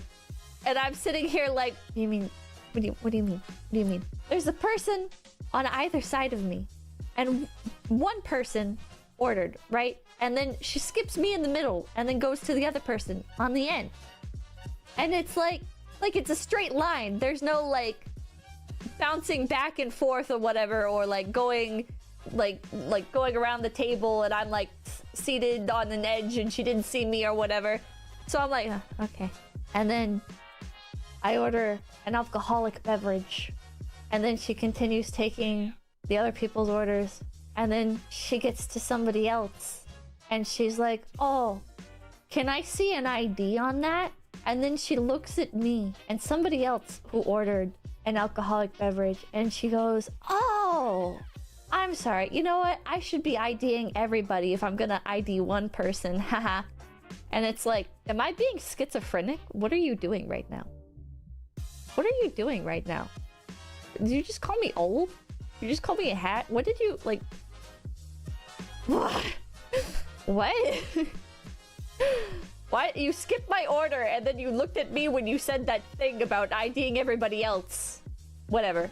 Okay, I'm like, okay, whatever. Alright. Time goes on. She comes back.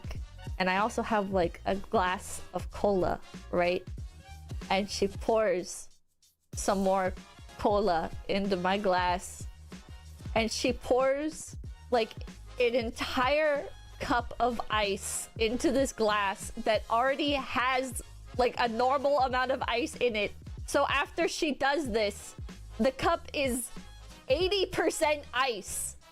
Like, I go to use the straw and like some of the cola like spills out because the cup is 80% ice, and she's like, oh, that sure is a lot of ice. And I'm like, yeah, it is. And it's like, I'm expecting, foolish me, I'm like expecting she's going to like bring me a new cup of cola or something. But no, she just leaves it there and I don't get a refill for the rest of the night.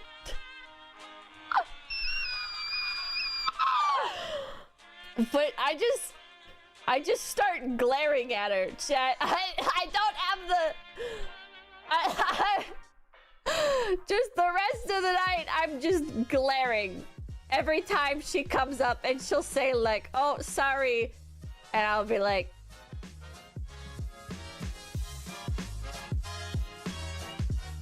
just trying to ice her out. Because I don't know what else to say to that. So fucking annoying.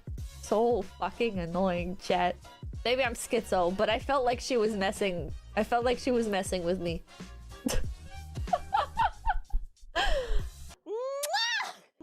Okay, get out of here. Get out of here. Okay, bye-bye. Okay, now we're back. Hi, everybody. Did you enjoy the break? I hope you did. The Pipkin hour. Oh yeah, YouTube just did the thing to me where it's like, oh, you don't have enough memory on this page. Yeah, that shit. I've been doing that constantly whenever I watch a stream now. It's just this website's just so broken now. It feels like it's getting worse, like every single day. Like YouTube just gets just a little bit worse.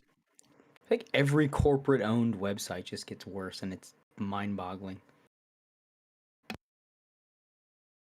You would think huge corporations would make their sites easier and sleeker and, you know, more accessible.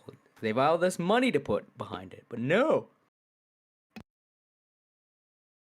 No, they fucking don't. I mean, like, how is Twitch? Like, Twitch, you know, has its own problems in terms of like enforcement and the stuff that they do. But like the website, like from a code standpoint, it's pretty darn good. Like, if only they just weren't so cancerous with the ads, it wouldn't be as bad. But man, and their enforcement. But like, God, like I never have problems like that on Twitch. It's annoying that I have to do the whole Hungary exploit. to use Twitch at all. Yeah, exactly. It's ridiculous. Did my like Anyway, did my like audio thing just like fucking spike? Because I saw it go to the red, and I'm like, I didn't talk that. I didn't hear anything. I didn't talk that close into the microphone. That was weird. I didn't hear anything. Well, Yeah, bringing up weird. sort of the anime thing, because we are the anime boomers. One series, apparently it's super good. I haven't started watching yet because I want watching me and my girl now that, we have a house together. Take full advantage. Was Sakamoto Days. Have you seen this? Yes, I love Sakamoto Days. It's so good. It looks great. I love the premise to death. I love everything about it. I'm very hopeful. So have you seen like how much is like out so far?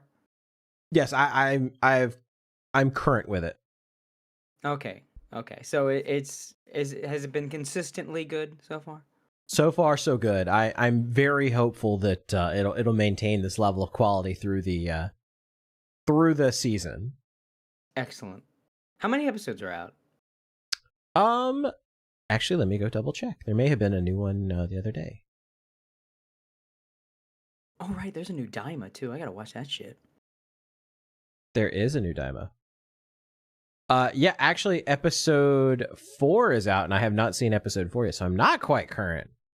Okay, well that'll be. A It good, literally easy watch just came out.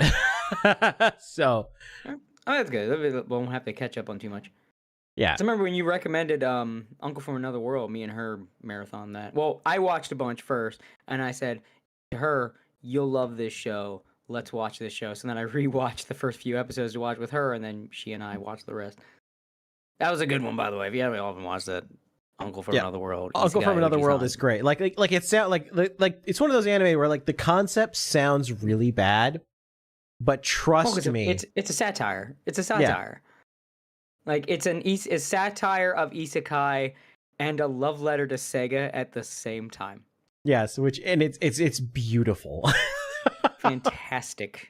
The fucking when like they have the scene where the I think it was an ice girl like sings like it's the kind of like stereotypical turns out the one of the romantic interests is a beautiful singer, so then he has her sing a song that's like special to him, and it's a fucking piece of background music from Sonic the Hedgehog. It's literally a Sonic. It's a Sonic song, and like it also apparently like was used later in like UFO catchers. Yeah, like the claw machine games, and I'm just sitting there dying laughing because it's like, oh my god, I can't believe she's actually singing this. It wasn't Live and Learn. It was something from like it wasn't even like Sonic 1 or 2. I think it was like a Master System game. No, it's like a well-known Sonic track. I believe it's Sonic 1 because it's like the Starlight Highway theme or whatever. Yes, Starlight Highway. I don't think that was Sonic. Starlight Zone. Starlight Zone. Yeah. Yeah. Just sing the BGM to Starlight Zone. I could not believe it. I'm like, oh my god, are they really? Once the nanosecond I recognized the melody, I was like fucking throwing up laughing. I was dying laughing. It was like the hold fucking on. Stop. I'm gonna mute the song on the stream because it's probably gonna get like struck if I don't. But it's this song. Yeah. Yeah, it's that song. Starlight Zone, yeah. Yeah. I was like, oh my god, I know this song. This is the funniest thing. Oh god. Like it's the parody of Isekai is already great. But then adding on to it that the main character is just a Sega otaku who does not care. Because that helps with the Isekai parody, because he does not care.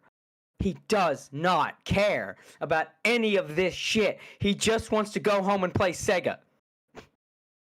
My favorite thing is like in the first episode. It's like after the fact. It's like the first episode when he comes back from like the isekai world and like his nephew's got to like deal with it. Because like the whole thing's like in the real world, he's been in like a coma for like a billion years, and they're just like, he came back with all the powers, so he's been showing like magical video projections of his adventures to his nephew and his like nephew's girlfriend or whatever. Yeah. Right, but he has to like explain what he's missed like the past couple of years, and he's like going into elaborate detail. He's just like, oh man, you know, it's you know, however many years in the future, it's like you know, how is Sega doing? Like what cool new consoles have they come out with? Like, you know, what cool stuff have I missed? And he's just like sitting there, and he's just like, Sega doesn't make consoles anymore. Yeah, it's like Sega doesn't make consoles. He was like, oh. He's like, I want to go back. I want to go back. Like his world collapsed. He's like, what? Sega lost the console war? How? They had blast processing.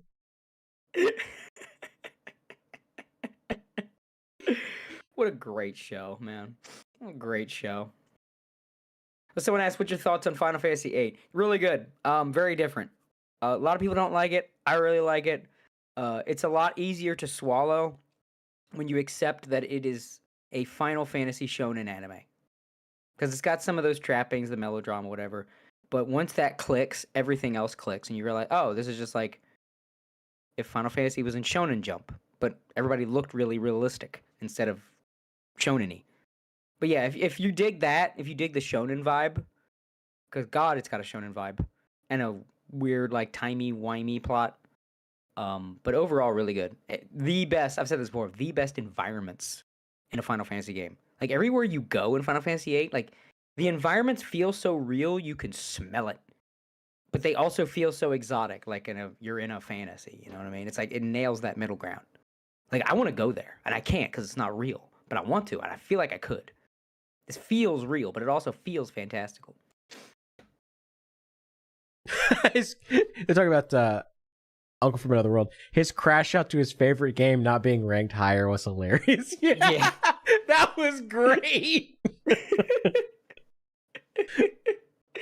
He's just such a fucking dork. It's amazing. It's what makes it great. He is such an otaku, such a nerd for Sega. It's great. And it's made funnier by the fact that his nephew is like trying not to be, like trying to pretend not to be, but he actually kind of is a bit of an otaku. He's got a little bit of it in him, just not as much as his uncle. Yeah, and it's funny to watch him have those moments where they're like showing something funny from the other world, and he just like has his otaku moment. We got Final Fantasy VIII. Tomock for $10. Yeah, but is Final Fantasy VIII more of a shonen anime than Final Fantasy Unlimited? What was Final Fantasy Unlimited again? Final Fantasy Unlimited was the is that the OVA that took place after 5? Or is that something else? It's the OVA where it basically was an isekai where you had like the kids on the train, and then you had the guy with the gun arm that shot what was it? Dust or whatever. I straight erased that from my memory. It just did not feel Final Fantasy at all. It's like Final Fantasy: The Spirits Within. Like, you're just using the name. Yeah, well, they had Final Fantasy has a certain vibe to it, and Unlimited and Spirits Within just did not have that vibe. Like the tangential, like what made it like Final Fantasy-esque was they had a chocobo in it. Yeah, like it just has things like Final Fantasy, again, Spirits Within just having we have a and guy a cactuar, and you know like some of the monsters were in there, and superficial things. Yeah, but like Final Fantasy generally has like these vibes to it, even when it does very different things. They're like connecting things, and it's not just there's Cid, there's Moogles. It's like it always has a mix of. Well, first of all, it's got the D&D roots, because Final Fantasy 1 is just a D&D game. Like, they cribbed the rules from D&D. A bunch of monsters come from D&D. It's a D&D game, so it's got those D&D roots. The thing I remember the most from Final Fantasy Unlimited was Pistol Shocks. Oh, yeah. Now it's coming back to me. Yeah, it's got the vibes, like it's that mix of fantasy and technology with, like, sort of an anime aesthetic, but also it's like it's always kind of got its own thing going on. Like it even the old ones had the Yoshitaka Amano art, to give it that vibe, that it's like its own unique vibe. It's usually got some kind of like the world of each game that is like a character in and of itself. Like there's always history in every Final Fantasy. Like every Final Fantasy game like the world you're in has history to it. Like that kind of thing. There's always a vibe like that. Like it's very much you always have to have the main character with his party. You've got the big villain. There's a reason Dissidia worked. Like one hero, one villain. That's kind of fits Final Fantasy's vibe. Like they're pillars of each Final Fantasy game. And like the stuff like Spirits Within and Lemon, it just didn't have that. Like you need that. You need those elements. You need that living, breathing world. You need that memorable main character, memorable main villain. Or if it's if the character's not memorable, it's because you can make your own, like in 1 and 3. But like even when they remade 3, they turned the party into actual characters. You need that memorable main character, that memorable main villain, that living, breathing world, that mix of fantasy and technology. Like that's Final Fantasy, and that stuff just didn't have that. Final Fantasy VIII, very schooled it. Yeah. That's a good point. It starts that way. It goes into different, like something very different. And it's got its flaws. I wouldn't even put it in my top 5 Final Fantasies, but like Spoonie, his video series on it is retarded. From front to back. Well, it's Spoonie. As famous, yeah, as famous as that is, like you look at it, if you know anything about Final Fantasy VIII, like he's like, how are you supposed to know to go here? It's like, Spoonie, that bitch that you talk to, that you skip the dialogue because you think it's so funny to say the dialogue is bad, they told you. They told you in the dialogue box, go here. Go directly here. But you were mashing A because it's so bad. It's so poorly written. Well, of course you don't like the dialogue. You're not reading it. It's just like so many problems he had were just wrong. Like, isn't it so? Why is this ship just happened to float by? Because the fucking flashback they established that the ship is in space. That ship is floating in space. That's why the main characters were able to then go there in the present day, because the ship is still there. Yeah, why would the ship not still be there? You would know that if you were paying attention and not just looking for whatever you can crack a joke based on. It's stupid. It's fucking stupid. Final Fantasy VIII is goofy. It has its goofiness to it, but I'd say it's like, I don't know, like C+. B. Maybe B minus, but probably C plus. It had pretty banger songs too. Like Man with the Machine Gun is still one of my favorite Final Fantasy songs of all time. The game would be better if so throughout the game, the consciousness of the main characters is taken back in time to relive the events of a man named Laguna and his friends. And Laguna is such a great fucking character. He's like the best character. He's like the best character in the game. Like every time you got to play as Laguna and his team, I was like, yeah, this is Kino. I was like, yeah, you get the best character in the game, and then now you want to get into random battles because it changes the battle music to Man with the Machine Gun. So now you don't want to run from any battles. You're leveling up like a motherfucker in the Laguna parts because you're jamming. It's like, if this was the whole game, if you just changed the story so now Laguna is the main character and we're following Laguna through the whole game, this would be like one of the best Final Fantasies of all time. See, this is kind of what I'm hoping, because, they've rumored that they're going to remake 8 for, like, ever. But I think, now it's on the back burner because they want to, like, remake 9 first. I have a feeling if they do ever go through with the 8 remake, like, there's going to be, like, an entire, like, side story, DLC, whatever, that's, like, just going to be more Laguna, and I'm so here for it. Look, if you're going to do that shit you did with Final Fantasy, first, don't do a stealth sequel. Fuck the Final Fantasy VII remake. Do not get me started. I will be here for hours. Do it a straight up faithful remake. Just extend Laguna. Yeah. Give us more Laguna. If you want to do multiple games, make a Laguna game. I will buy that on its own. Even if I don't buy the other games, you like, oh, we're gonna do 3 games of Final Fantasy VIII, and the second one's just all Laguna. Well, I'm buying that second one. Maybe I'll buy the first one. Maybe there's I'll a buy lot the of third one, stuff. but There's yes, a I lot will of buy the stuff second that happened with Laguna that they just, they mention that like, oh yeah, he did this and this and this and this. You never got to see it. Yeah, do that. I'll play the shit out of that shit. You kidding me? I heard they Laguna tossed was around great. the idea of FF8-2 where it's just Laguna's story. Yeah, they totally should have done that. They added Laguna into the second Dissidia game, and he was like the only good guy I played. Cause like my mains in Dissidia were all the fucking villains. Laguna was the one good character I actually seriously played in the second Dissidia game. It was like, fuck yeah, they added Laguna. Hell yes. And of course he got the machine gun. Of course they added man with the machine gun in the game for him. It was great. I miss Dissidia so much. I need another Dissidia. Those games were so fun. You have no idea. No fucking idea. I did get to play a little bit of Dissidia. It like blew my mind when I found out they added Ramza to it. I was like, oh yeah, freaking tactics representing here. Yeah. Dissidia NT was great. It's a shame that it died. It was really good. It was just the only kind of bummer was just that it was team based. I mean, that did help in some ways, but it was that kind of problem with a team-based game where if your team sucks, you're screwed. Yeah. It's like, because like it would be like first team to get 3 kills wins. So if you were kicking ass, but you got 2 fucking kindergartners feeding the team, you're what are you gonna do? You ain't gonna do nothing. You're screwed. So that was the only downside. But God, that game was fun. I remember some of the guys I used to play with, we would all just go 3 Garlands, because Garland is a fucking ape.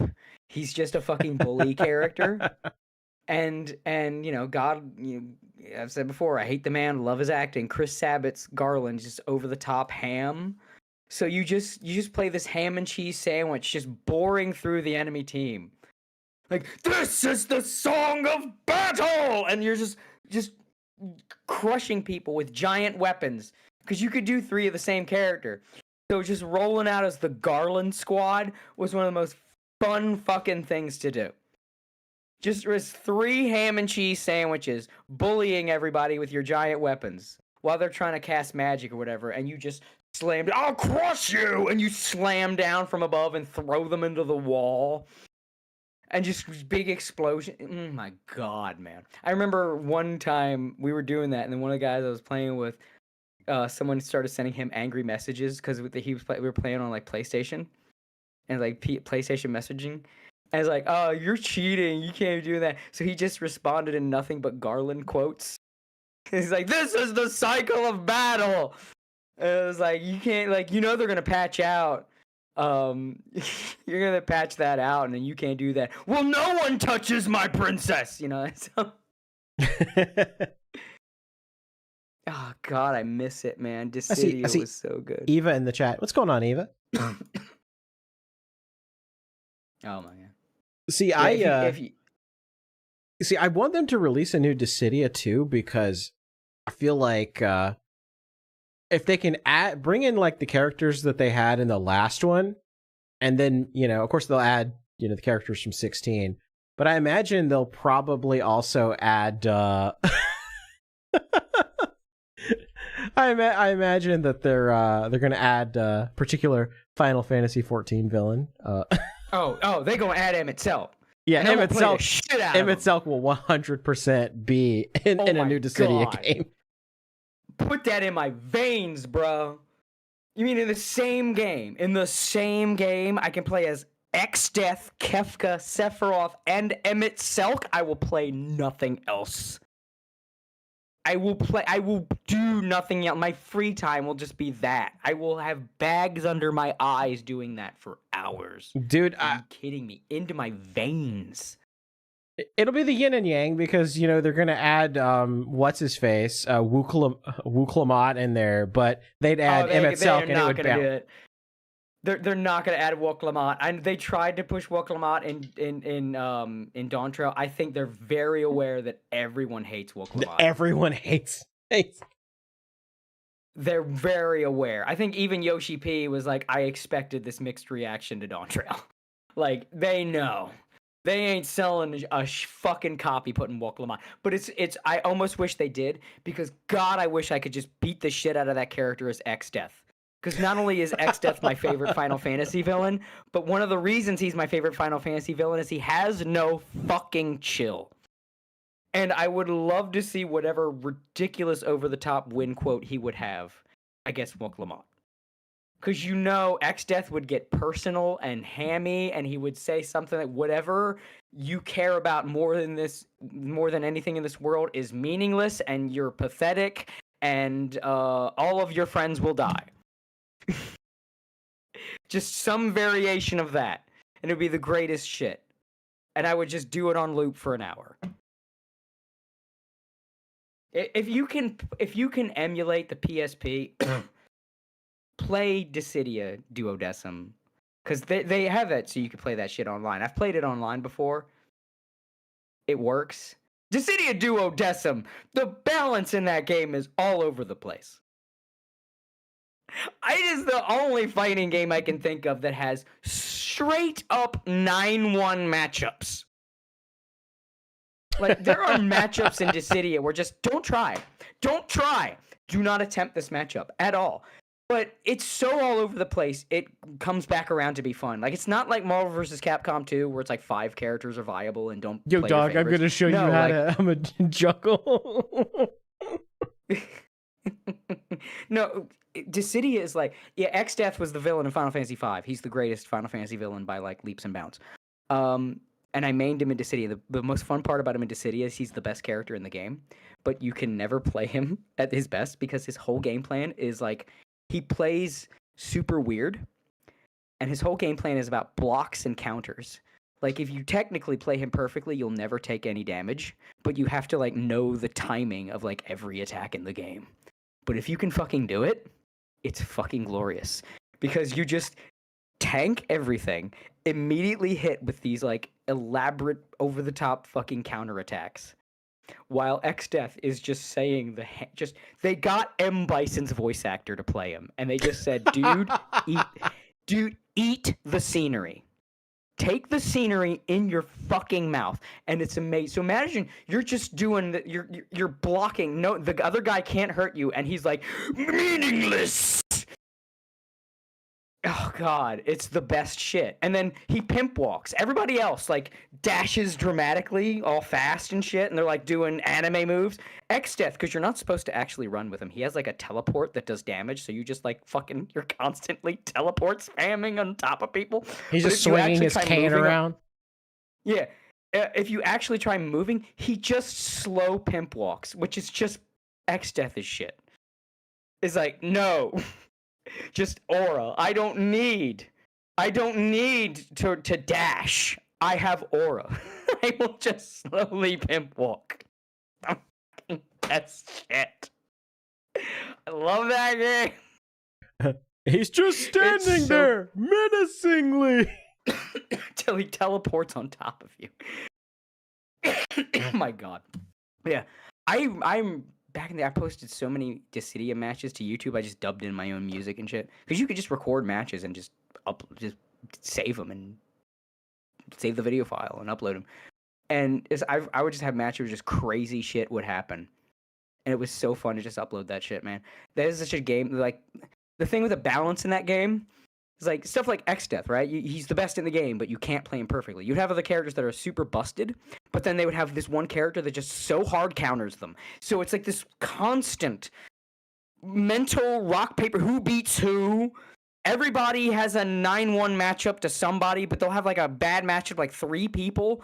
Like Ultimecia was the other busted fucking character, but then you could just play Garland and none of her attacks mattered anymore because she had all these obnoxious high priority attacks that were like all projectiles, so you can't get through. Some characters just can't approach her at all. They can't penetrate her field of projectile. But then you just play Garland and you press forward attack button and he just barrels through it all and shoves a spear up her ass.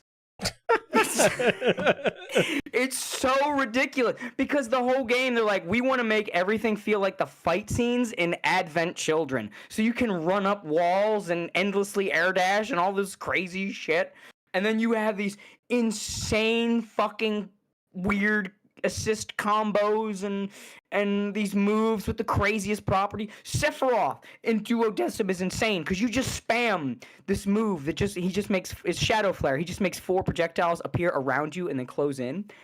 But they have this mechanic where you can cancel out of a move early by doing a dash. So as Sephiroth, you're on the other end of the fucking arena just doing a dance while the other person is dodging purple balls that just get summoned around them, while Sephiroth just literally it just looks like he's fucking doing a weird dance because he's like holding his sword up to summon them, and then he does like a dodge roll, holds the sword up, dodge roll. So Sephiroth's doing Cirque du Soleil on the other side of the fucking arena, while this poor fucking protagonist character is just trying to fight for his fucking life.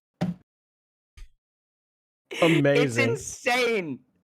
I love it. It's so nuts. Y'all play that shit. Just get that shit on emulator. Play that shit. It's nuts once you get to like the high. The only problem is though, there's no timer. So if you're playing like high level Dissidia, that's why I quit. I used to play competitive Dissidia, real talk, like real high level Dissidia, because I just fucking loved it. So I wanted to grind. But man, I fought fucking matches that would last 45 minutes. If you got in a stalemate with someone, yeah, because there's no timer, there's no incentive. You have to get the other guy to do something. So if you and the other opponent, like neither of you could get through each other's defenses, you would just the match kept going and going and going. That was at least something NT got right. Is like it made the matches faster. As the team thing kind of helped with that, but like, yeah, we're going now. We're doing something. But those like you high level Dissidia is just my God, we're still here. An entire episode of a television show has come and ended with commercial breaks, and we're still in the same fucking match. Oh my God! But it's crazy though. If you could get past that. Oh my God, bring that shit back. Bring that shit back. I'm just reminiscing at this point. But emphatic recommendation, play Dissidia. Holy shit. The storyline is stupid. The storyline is so stupid. It's just an excuse plot. It makes no fucking sense. But I still love to this day the twist with the game Stranger in Paradise. You know that? The fucking amazing Stranger in Paradise? Oh yeah. That we all thought. Yeah, Jack Garland, the greatest protagonist in Final Fantasy history. Not ironic. I just want to punch chaos. Bullshit. Place Limp Biscuit. Puts earbuds in ear, presses play on phone. Keep rolling. Yeah. Fucking bro, I love Jack Garland. And the twist to that game that it's not a Final Fantasy 1 prequel, it's a Dissidia prequel. Yeah. Because Dissidia's plot is like it's like a adaptation of Final Fantasy 1, but then like it goes off the rails and there's a multiverse and everything. Timelines, shenanigans, but it's like Final Fantasy 1 went off the rails. That's Dissidia's plot. And then turns out Stranger in Paradise is a Dissidia prequel, which means the Garland in Dissidia is Jack Garland. Yeah. Which makes so much sense when you see how ridiculous Garland and Dissidia plays. Like, yeah, nah, this is Jack. It works. I fucking Jack Garland, man. I fucking love this fucking Jack Garland. I fucking love that son of a bitch. It's like, he's like the antithesis of everybody's stereotype of a Final Fantasy character. Like, no. Like, Final Fantasy, it's all like melodramatic, pretty boys. It looks like from the Japanese boy band. Here's this like fucking American box art looking dude. It's like fucking bullshit. I just want to kill chaos. I don't give a fuck about your personal problems. Let me put in my earbuds. Do you like Limp Bizkit? I know I do. Is chaos around here? Yeah, I'm gonna punch him in his fucking throat. I love this franchise, man. I fucking love it. It's hilarious. It's gonna turn into. Oh God, into my veins. I gotta play Final Fantasy 16. I keep putting it off because like the last few PC ports have been bad. Yeah, I have Final Fantasy 16. I played did it finally come out to PC? I think it that's is the thing too. I was waiting for it to come out to PC. It is on PC now. Okay. Yeah, because I tested it out with the demo, and I actually ended up buying it the whole game. I just haven't gotten around to playing it. Of course, I also have the second 7 remake, which I do want to play through. I mean, you know, I have my qualms about the story from the first one. I played through the whole thing. I was like, but I kind of want to complete it now. I just want to see. I have to see where Square goes so I can just be like, either be like, okay, well they pulled it around and they made it work, or wow, that was trash. Oh, they're not gonna pull it around. No, it's. I don't have a lot of faith because they didn't tard wrangle the 7 team. Not only that, but like, God, it's like 1,000,001 mistakes. I'm not gonna get into all of them, but one of the main ones, they made them fucking it's the Darth Vader fallacy, where you get a famous character that becomes iconic and you start making everything about them, where they're not iconic because it was about them. You have to, like, Darth Vader had that menace that was lost when here's the little boy that will one day become Darth Vader. Oh, here's Darth Vader going, no! Like, Darth Vader, you can't just make him Space Jesus because he's on all the merchandise. I will say he's on all the merchandise because he worked as his role in the story. You can't just have Sephiroth pop up all the time and everything be about Sephiroth. Sephiroth worked because you introduced him at the right time. You built him up in the exact perfect way. Like in the original 7, it was one of the greatest setups for a villain ever. I think I've talked about it on this podcast. I went through all the details of why Sephiroth's build-up was impeccable in the original 7. And then in the 7 remake, it's just, here he is. He's important because we say so. No build-up. No setup, but you know who he is. He's on all the merchandise. We don't have to set him up. Fuck off. Milkow for $10 says, "Thanks for getting me through work, guys." Yeah, no problem. No problem, man. Glad we could help out.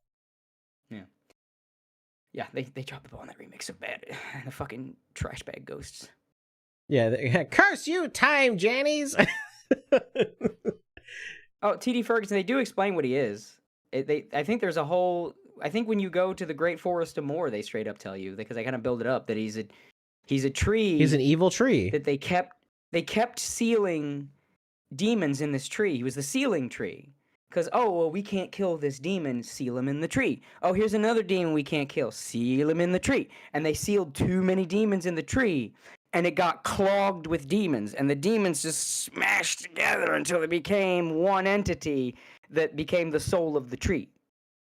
And that was Exdeath. Exdeath is literally made of demons. He is a tree whose soul is made of demons. That's why he's just pure evil. It's one of the reasons I love him. Like, he don't need no backstory. He don't need no... What's his motivation? His motivation is his soul is made of demons.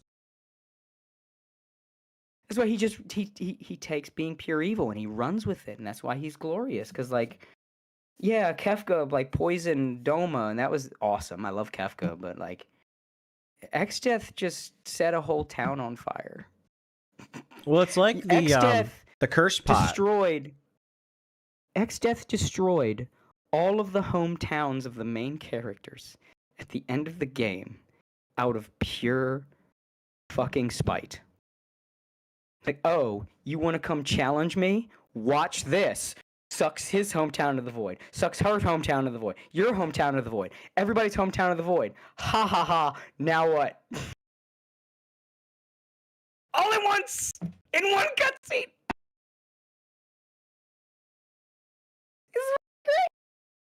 It's great. It's like, fuck it. Fuck it. Fuck nuance. Up to 11. He is the platonic ideal of an evil bad guy in Final Fantasy. There will never be another like him. You can't top him.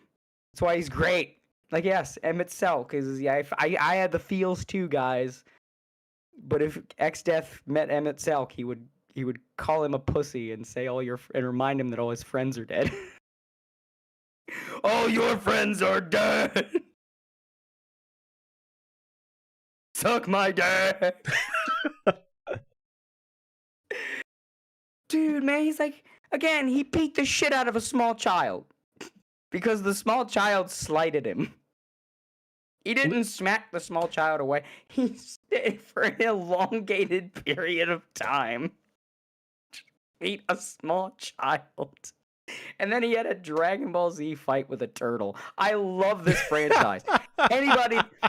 Anybody that tells you Final Fantasy is about a bunch of pretty people having drama.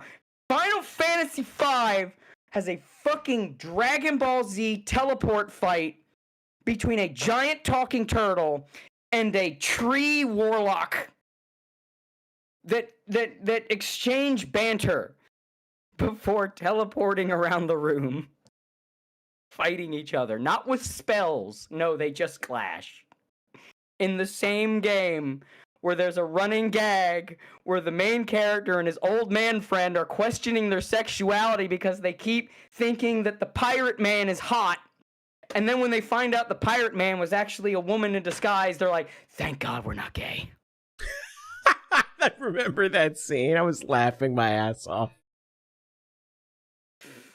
So don't fucking sit here and tell me, or I will put up a whole fucking Detective Hildebrand from Final Fantasy XIV highlight reel. And if they put Hildebrand in the next Dissidia game, I will nut. I will actually nut.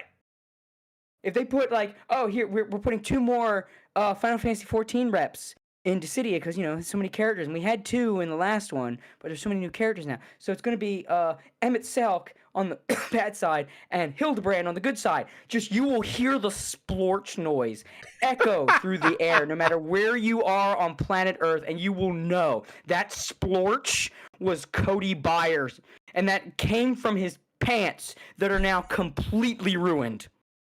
He must buy another pair of pants. This franchise is just, it just does everything. And that's why I love it. It's everything. Gilgamesh is best boy, Tomak. That's why it's the same guy in every game, fucking teleporting through the multiverse. Final Fantasy did the multiverse right, because it just did it as an excuse so this fucking goofball can just go from world to world. This stupid stealing idiot. people's weapons. Stupid idiot. Here's the great thing about Gilgamesh. He's not an idiot. He's just a fucking nut.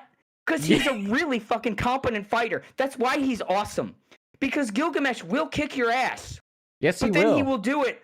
He will do it while saying the goofiest fucking dramatic speech and doing weird poses. He's like if the Ginyu Force could beat Super Saiyan Goku. That's Gilgamesh.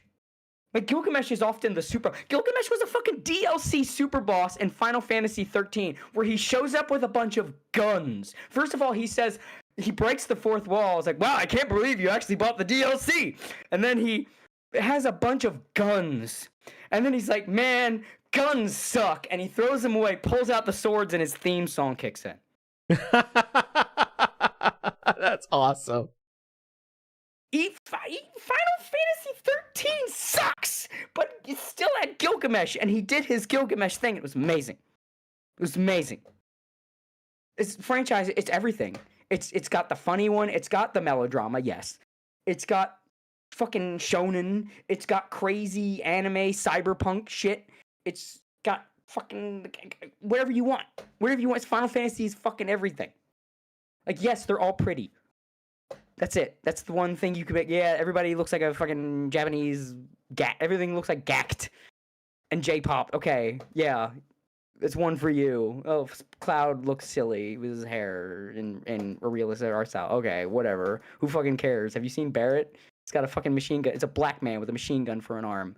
Who's very clearly totally not supposed to be Mr. T. That's a main fucking character. You're gonna sit here and tell me, oh, Final Fantasy is so melodramatic. It's a fucking remote control plush doll in the party. He spins a slot machine, bruh. The remote control plush doll spins a slot machine, and you're gonna sit here and tell me that this shit isn't off the chain? There is a cyborg vampire in that coffin. He turns into Jason Voorhees. Do not try to tell me this shit isn't cash money.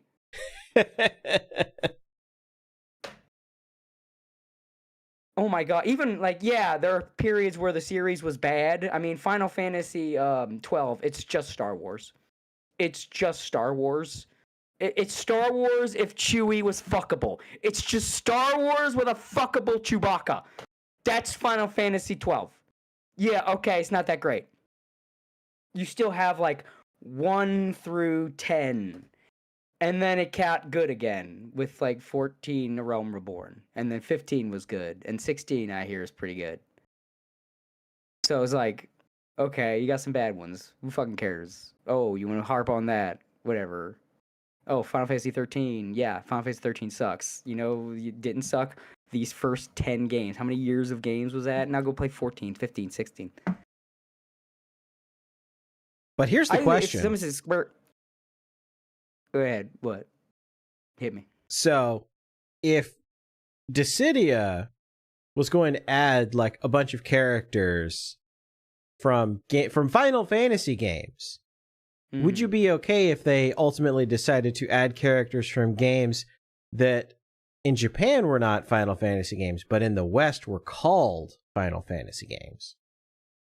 I think that would be cool. That would be a nice way like to like Saga and the Mana series. That would be a neat way to like acknowledge sort of the overseas thing. Bring the Final Fantasy Mystic Quest guy. Yeah. Like, that would be a fantastic secret character, like a one-off. You wouldn't need a villain. It's like the fucking Dark King. What are you gonna do there? Yeah. But like, you just have like the Mystic Quest guy as like a one-off, just as a secret character. That'd be a great secret character. See, if I had like what I would do is I would add one representative from the Saga series to, kind of represent, Final Fantasy Legends, a character from the Mana series to represent, Final Fantasy Adventure, and then as like the ultimate secret character to acknowledge the fact that it was bundled with a Final Fantasy game, Chrono from Chrono Trigger. I can see that, yeah. Yeah, just kind of that, bring it to like a big, 90s RPG celebration. Throw in a couple non-Final Fantasies in there, just like, one or two, like maybe like... Yeah, like not like a ton, but, quote-unquote characters. Yeah, like quote-unquote guest characters, but something to kind of fill that vibe, like, oh, we got Chrono in here, and we got, who else? Who's a good... What's a good Square RPG from, like, it's not Final Fantasy, but it's like Final Fantasy adjacent? Well, yeah, and I'd put in like maybe some guy from Xenogears. Yeah. So someone said Final 15 was good, didn't have a complete ending. It technically did. The main story had a complete ending, but then like they did more to like flesh out the world because they thought they were gonna have a bigger thing, so they wanted to do like the whole world, and then they couldn't finish that. So they did release the rest as like a book, like a novel or whatever. It was just like, oh, the thing with the gods and Bahamut. They ended that, but like as a standalone Final Fantasy 15 without the extra shit, yeah, it wrapped the whole thing with Noctis and I could always fuck his name up. I always want to call him like 3 different things. The main villain, the very, very cool main villain, whose name is so similar to like 3 other characters that I keep wanting to call him like fucking Arwen or Arlen. Arden? Is it like Arden or something like that? Arden, yeah. But my brain keeps wanting to call him either Arlen or Arwen. It's like, no, it's Arden. And he's Arden, very, very cool. He's like the best villain the series had in years before Emmett Selk came along. But like, Arden, he ruled. And like, the whole conflict between Noctis and Arden and all that shit was nicely wrapped up. Oh, good. It's just if you want to get into that whole other thing with like the gods and Bahamut and whatever, then that gets messy. But the main package, that main thing, that was good. And then they had some issues, but then they released some patches and changed it and made it better. So it kind of fit like the end part of the game was kind of a slog, but then they literally released a patch to redo the end section, and then like to touch up the combat. So I was like, okay, now it's good. So problem solved. I mean, the game had a rocky development, so I'll give them a pass. They released a couple patches to fix the game. Now it's good. We good. We square. Pun not intended. Yeah, the series is pretty much good now. I mean, I haven't played 16, but I've heard it's good. Not as good as like past ones, but it's thumbs up. I hope it continues this way. Dawn Trail sucked, but I mean, that's up against everything else in 14. It's overall really great. So I'm hoping the series stays good. I hope it doesn't take a fucking 12-13 turn again. and they start pushing fucking. They pick some new chick to push on us to fucking gaslight us with. No, she's the new face of the franchise, like they did with fucking the hell's it, Lightning? They pushed Lightning. Yeah, So they fucking really, hard. really, really did. Like down our goddamn throats. It's like, who is that?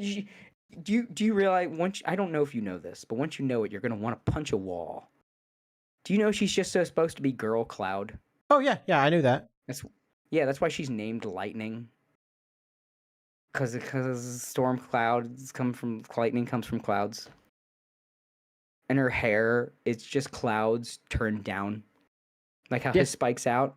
Her hair is just clouds but spiking down. Yeah, pretty much. That's why she's called Lightning. I want to punch somebody. If the first time I fucking found out, wait, she's just called Lightning because it's a pun on Cloud because they just made Girl Cloud. You fuckers. That's that scene from JonTron. You fuckers. You motherfuckers. I will rain hellfire on you with the distortion and everything. That's exactly how I felt when I learned this. Lightning is not the hottest Final Fantasy chick. Depending on the artist, because back in the day, like when the Yoshitaka Amano era, but then like they would look completely different in game, which is funny because like if you look at the way they depict Faris from Final Fantasy V, like they clearly want her to look really hot, but based on the sprite. But then like Amano was like, she's supposed to be disguised as a man, right? So like they kind of, in modern depictions they kind of like have a middle ground, but like they were doing like the sprite was trying to say dwam with this chick, and then I mean Tifa's a thing. I mean, but the sprite days, it's like, how do you interpret the sprite? You know what I mean? Depends on the fan artist. Yeah, very true. Yeah. Depends on the fan artist. But could be worse. Could be 10-2. I don't know what was going on with 10-2. Someone brought up 10-2, and I was like, what an awful sequel. How about we just undermine everything about the original game? It's like, you know what Final Fantasy X-2 is? It's Final Fantasy X's equivalent of Joker 2. Yeah, it's very true. It's like let's just Yuna got over her boyfriend turning out to be the dream of a dead civilization by having, Barbie dress up parties with her friends and becoming an idol singer. And she just finds a magical way to bring him back. Yeah. Does it make sense? No. I mean, it's literally like, Yuna was so Minhera that she willed him back. She willed him back. Of not getting over it. Yeah. Oh my god, and the fucking song, man. I remember, dude.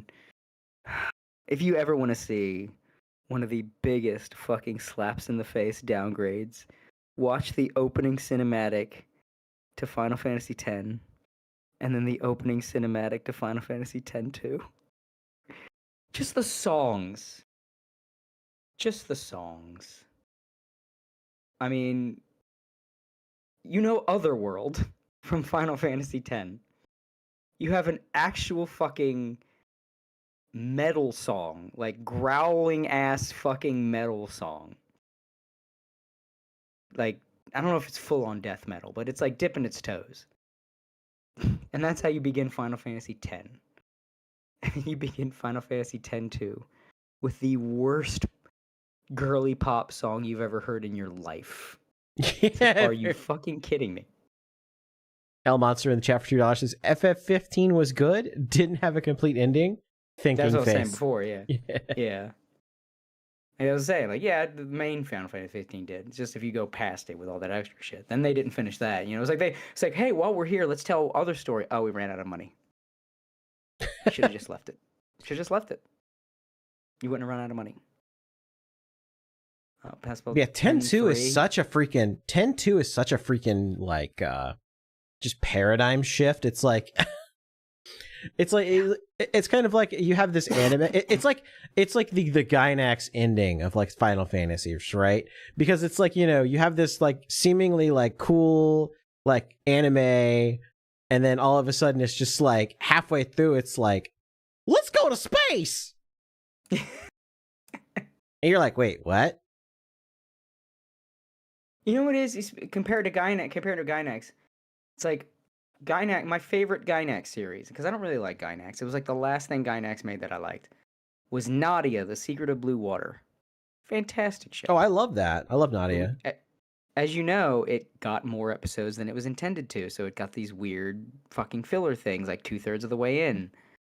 And that's 10-2, where it's like you're in this really great thing. It's like, wait, we're just stranded on a desert island and everything's weird now? Why is her pet cat walking around on hind legs now? What the fuck? Why are they in Africa? What the fuck is this? What am I doing? Like, that's 10-2. 10-2, it's the island in Africa episodes from Nadia. Like, what are you doing? You're pissing all over it. Stop pissing all over it. And the irony is when they did the same thing with 13, 13 was kind of doo-doo, and actually 13-2 was pretty good. I heard that. I heard 13-2 was a big improvement. I did not play it because it was still 13. Yeah, but 13-2 is significantly better than the original game. And then Lightning Returns was just like literal just like it was literally for just like the people that like loved and obsessed over Lightning, all both of them. It was for them, for those two guys. Apparently the Japanese really liked her. I think that's why they kept pushing her. In Japan... Oh, yeah. In Japan, she was a big deal. Everywhere else, they were like, meh.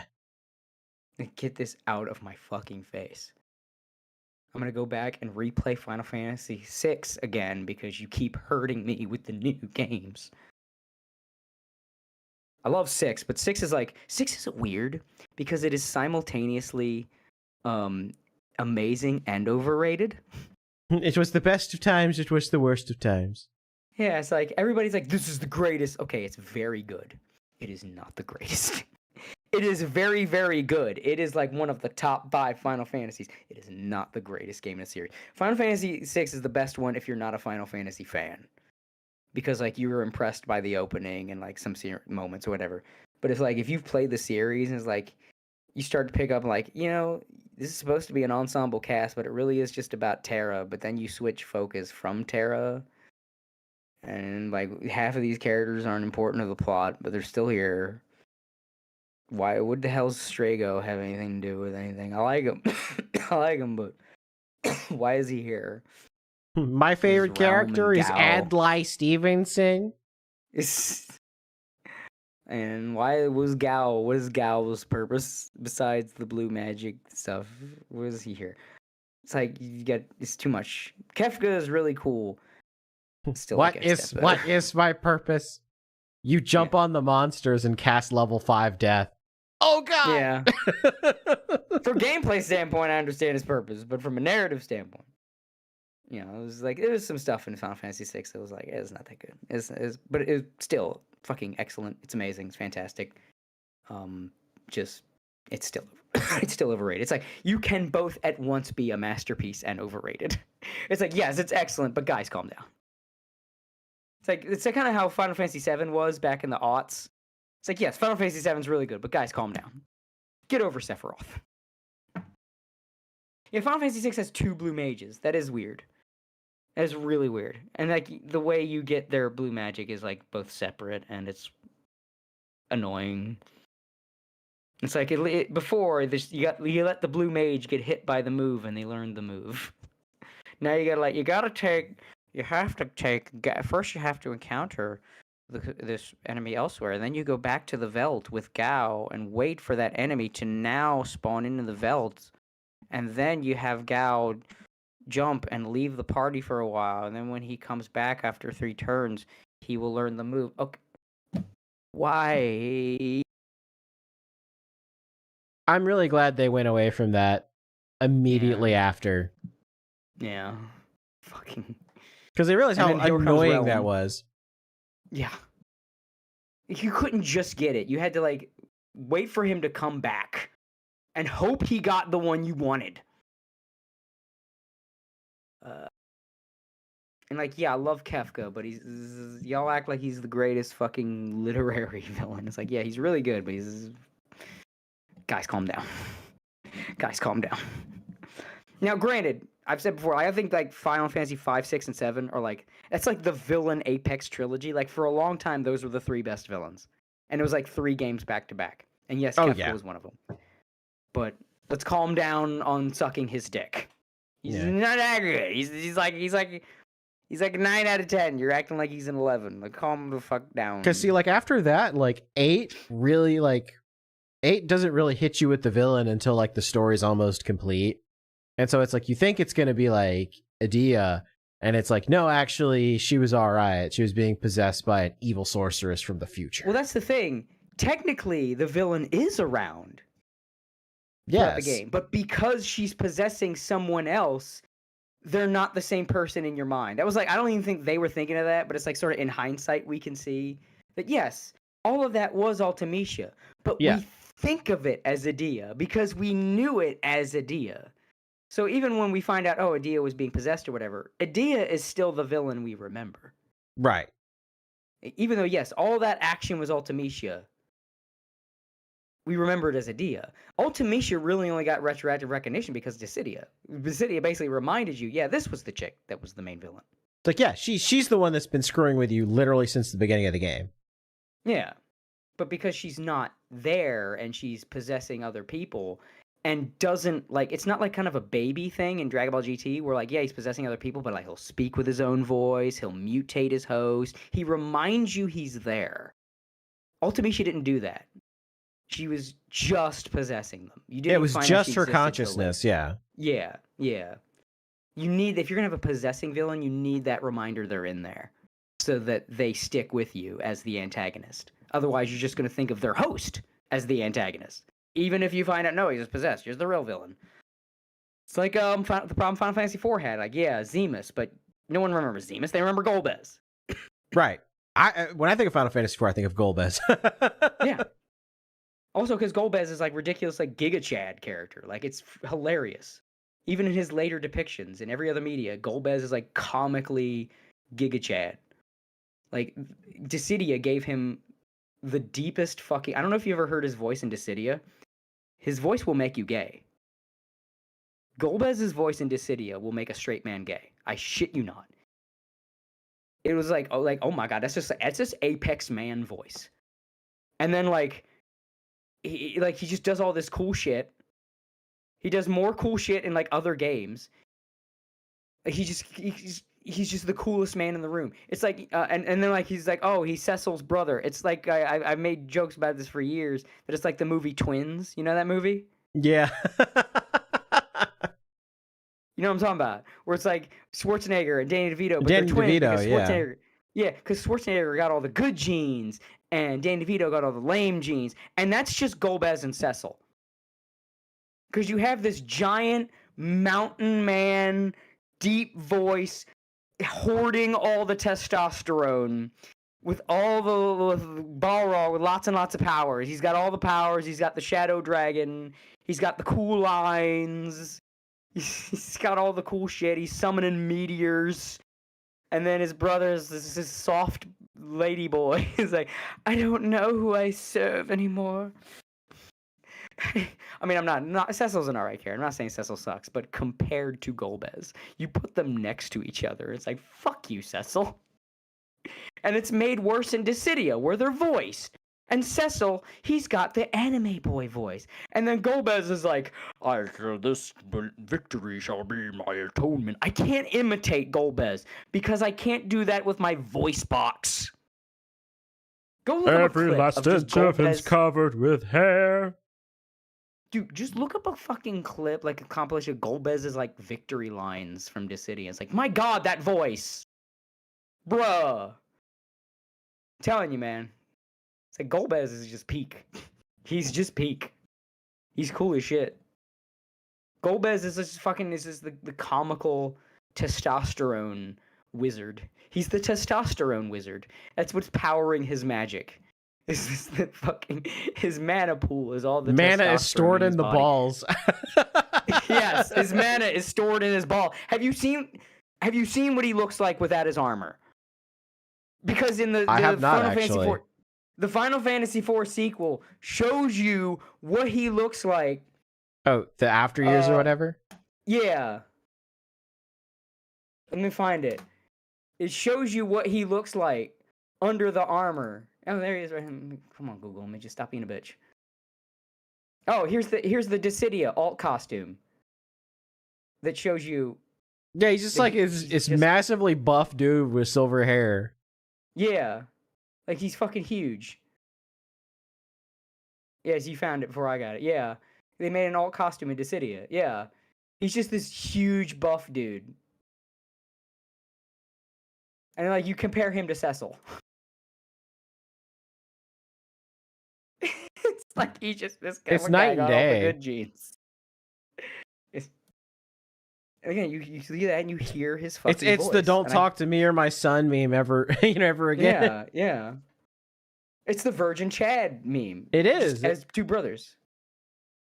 The Virgin Cecil and the Giga Chad Golbez. Yeah, for real. It's hilarious. I love this franchise. This is one of the millions of fucking reasons I love this franchise. Just this one game, the villain turned anti-hero, whatever. It's just ridiculously fucking just Giga Chad masculine motherfucker. Because yeah, why not? And he's a wizard. No, he's not a barbarian or a Conan. No, the fucking testosterone golem is a goddamn wizard. With the... I don't know what's going on with his stance. No, I know what's going on with his stance. What am I saying? It's perfect Cell's stance. Why is this just hitting me now? He does perfect... So you have this fucking armored Giga Chad wizard doing perfect Cell stance. I love this fucking franchise. How did I never notice that? It's perfect Cell stance with the hands crossed at the wrist. With hands clawed out. It's Cell. He's doing Cell's stance. Oh my god. How did I not notice that? You are seeing me right now at the moment that I just realized that it's a reference to Perfect Cell. That's even cooler. It's a reference to Cell. I love this fucking franchise so much. It's just a blender of what's cool. What's fucking cool? What's cool?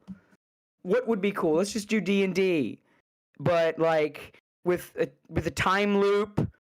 And fucking pirate, you attack pirate. You steal a pirate ship from pirates. That's how you get the ship in Final Fantasy 1. You fucking jack it from pirates. You beat the shit out of pirates and you steal their fucking ship.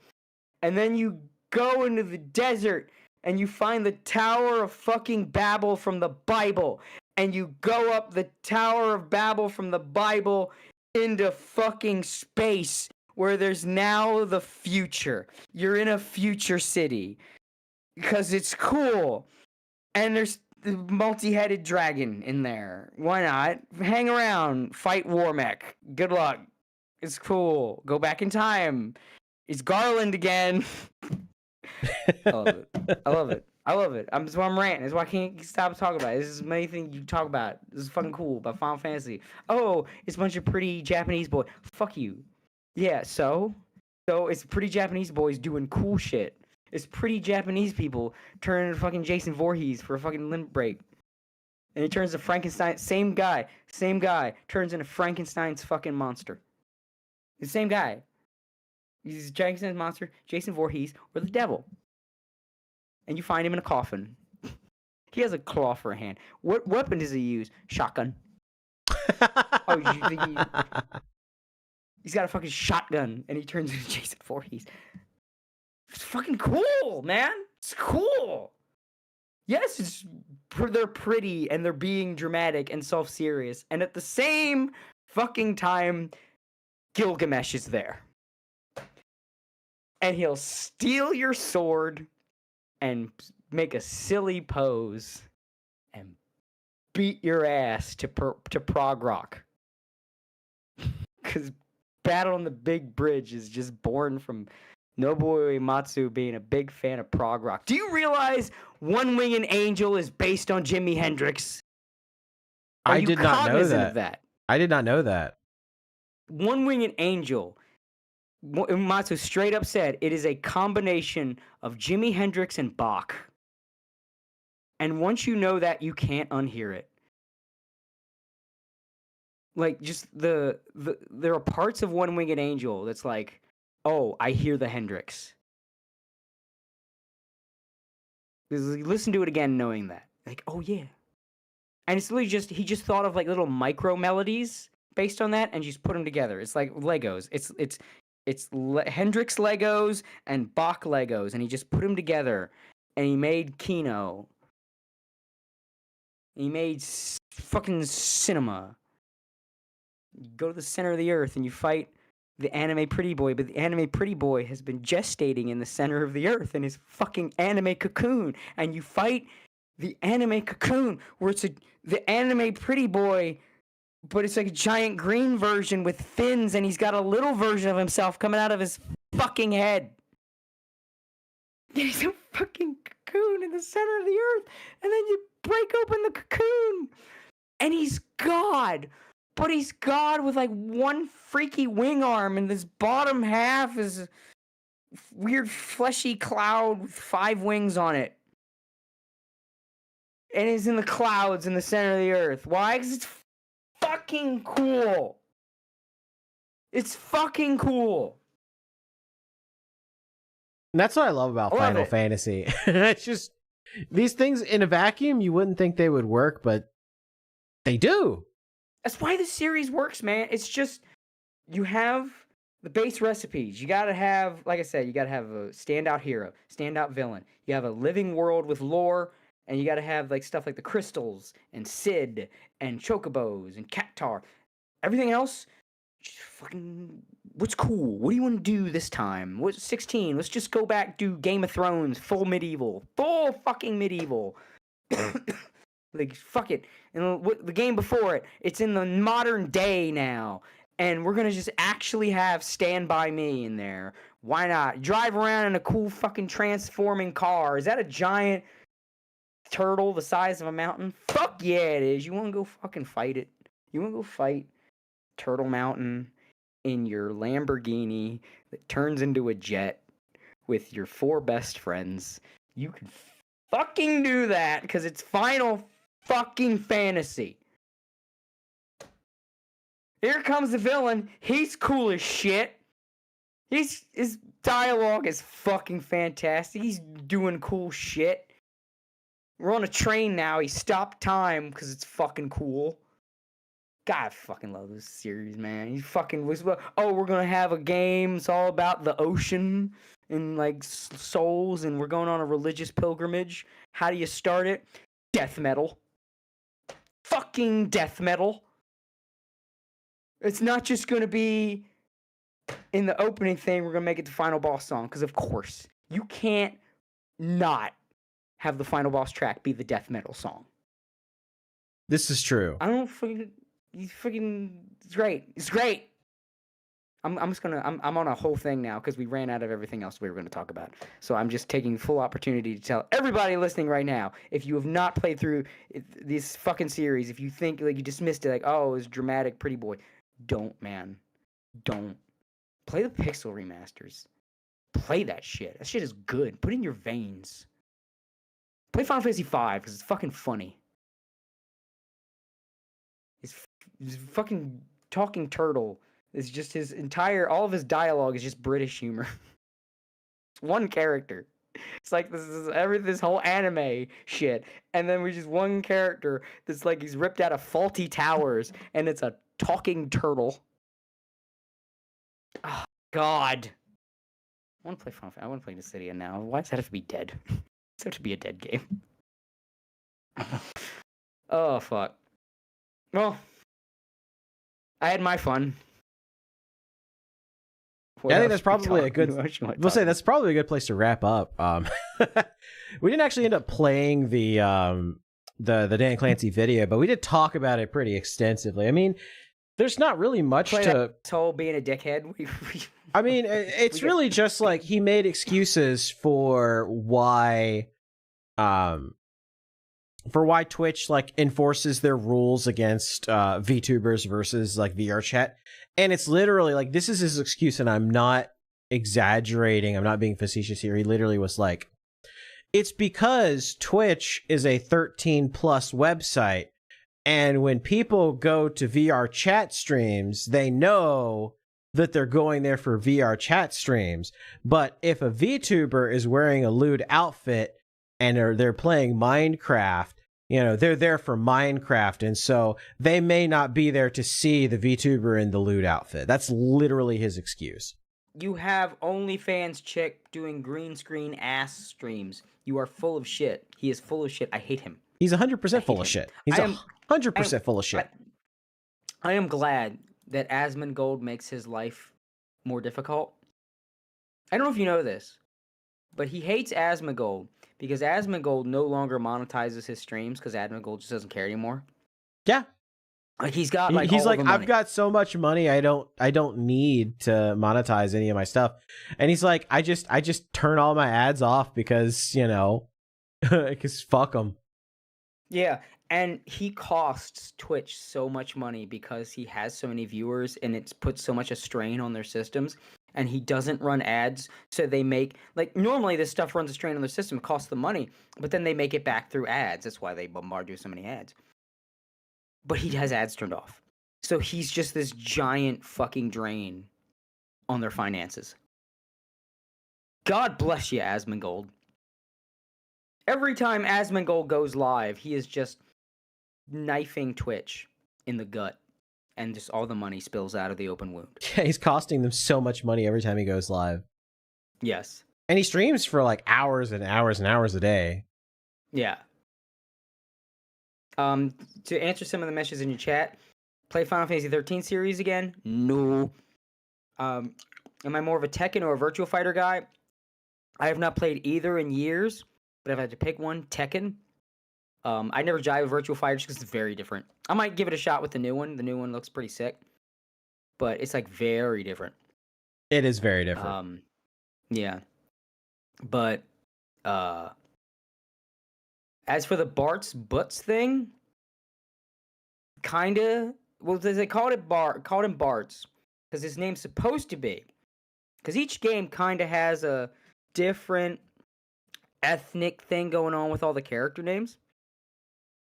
So Final Fantasy V has a regular thing where a lot of characters have very German names. So his name's supposed to be Boots. It's supposed to be Boots Klauser. But when you look at it written in English, it just looks like Butts. But it's Boots. Boots Klauser. So they just went with Bart's. Because it's close enough. It kind of sounds like Boots. And it doesn't look like Butts. So there you go. Little thing. It's supposed to be Boots. Boots. German. It's a very German game. Yeah, now that I'm like sitting there thinking about it, I'm like, yeah, actually, yeah, all of the names were very German in that game. I never thought of it like that. I was like, yeah, they're all really German. Yeah, there's like Vater Schweritz. Yeah, you know, it's very, very German. Which Final Fantasy character suplex a train? That's Sabin from 6. It was like a glitch. Yeah, with Doom Train. Became like, yeah, because that move's not supposed to work on big giant enemies, but it was like an oversight. Doom Train was like labeled incorrectly. Yeah. So it works on the train, but it's actually kind of great, and it just makes Sabin look cooler. Yeah, I was about to say they just kept it for and every like thing after that because it was like, you know, it kind of became his signature. It's like, you know, who's badass enough to suplex a train? Sabin is. Yeah. Yeah, exactly. But yeah. There's another thing why this series is fucking cool. You just got dude suplexes a fucking. It's not just a train, the Phantom Train. It's the train that takes souls to the afterlife. And this man suplexed it. This man was just like, you know what? I'm a berserker packing man, and I have suplexes. You know, literally the literally the train, the afterlife train. The train to the other side, the mystical train to the afterlife, and he fucking suplexed it. Literally, like, suplexing Charon's boat. Yes. But if Charon's boat was a fucking train.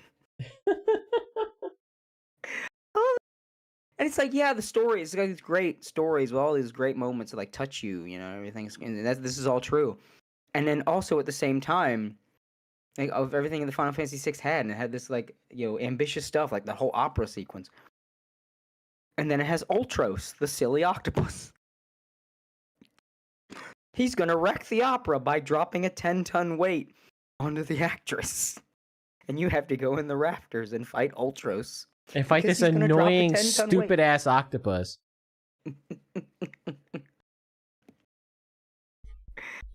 Oh, God. What a great series.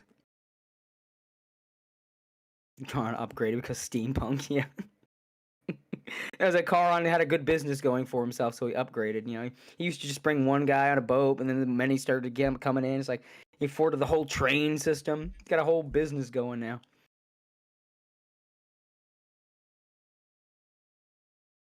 Man, love that series.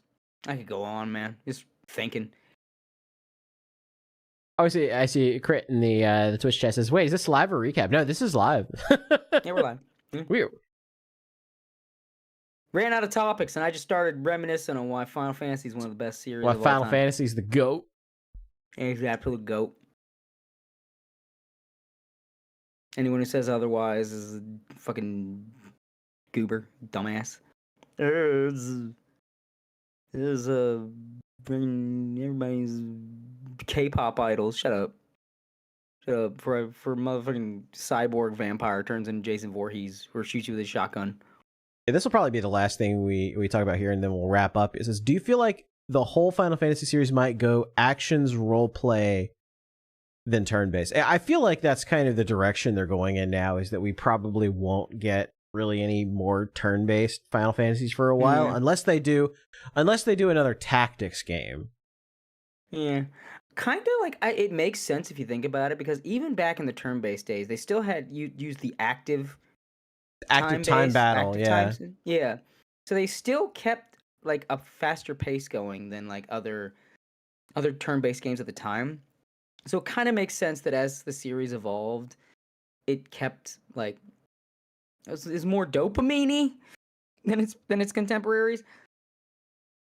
I mean, even, you know, you can do this strategy stuff, but it kept a faster pace than a lot of other turn-based games.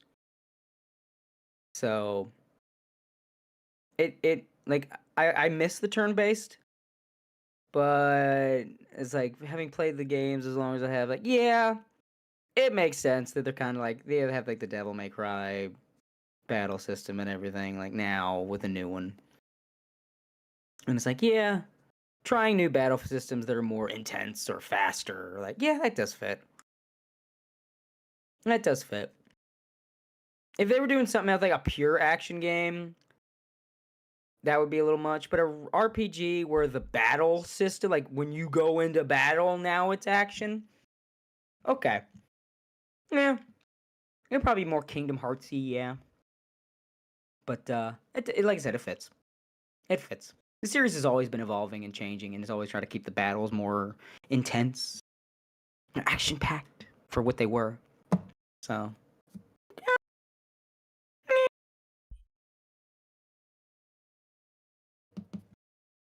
fellow olds. Yeah. Yeah, nothing like Dirge of Cerberus. We ain't Dirge of Cerberus up in here. That game was a mess. Yeah, we're not going that far. Yeah. So I think it's about time. It is about Unless you that got time. anything else. Call it a night. Yeah. So So get started again. I know, yeah, we better wrap it up before you get into another like hour-long tangent. We've been streaming for about, 4 hours. I didn't expect to be going for 4 hours tonight, but Yeah. you get Cody wound up, he's gonna keep going. It's like the Energizer Bunny for esoteric Final Fantasy lore and fighting games. And other such nerdery. Exactly. All right, guys. Thank you guys for tuning in here. Like we said, going to be trying to doing these twice a month. We actually managed to do it, for the first month of January, 2 in a row. It's very nice. I am still working on the guest thing. It's very difficult because people are very busy right now and they don't always check DMs. And I feel like X as a platform is becoming less and less and less useful for like talking to people and DMing people. I need to reach out and like start adding people as friends on Discord, because I feel like people respond better to like Discord and to emails than they do like their X accounts. Thank you, Elon Musk, for ruining this platform, making it great again, and then immediately imploding and burning all that goodwill. I said before, I like the guy, but I also acknowledge he is a big autist with all that entails. So when you have someone that deep in the spectrum with full control and nobody to take the reins from him, he will make some questionable changes. He's got there's no brakes on the on the puzzle pieces. There's no brakes on the TISM train. Yep. Do not redeem. That's right, chat. Do not. All right, well, I want to thank everybody for tuning in today. I want to thank everybody for super chatting. Tomock the goat, Milkrow, who I've seen mostly a lurker on the channel. It was good to see you pop in there for a little bit, and L Monster. All right, if you guys like this and you want more, you can always go to youtube.com/animeboomers. That is where we stream the podcast live for those that are listening to this later, and sometime 20 years from now when I upload the audio version of this podcast to Spotify, Apple Podcasts, anywhere podcasts can be found. If you want an easy way to listen to the audio version of these episodes, you got a lot of truckers listen to these shows. Surprisingly, they like to download the episodes so they can listen to them on the road. So pay attention to the road and hear the audio.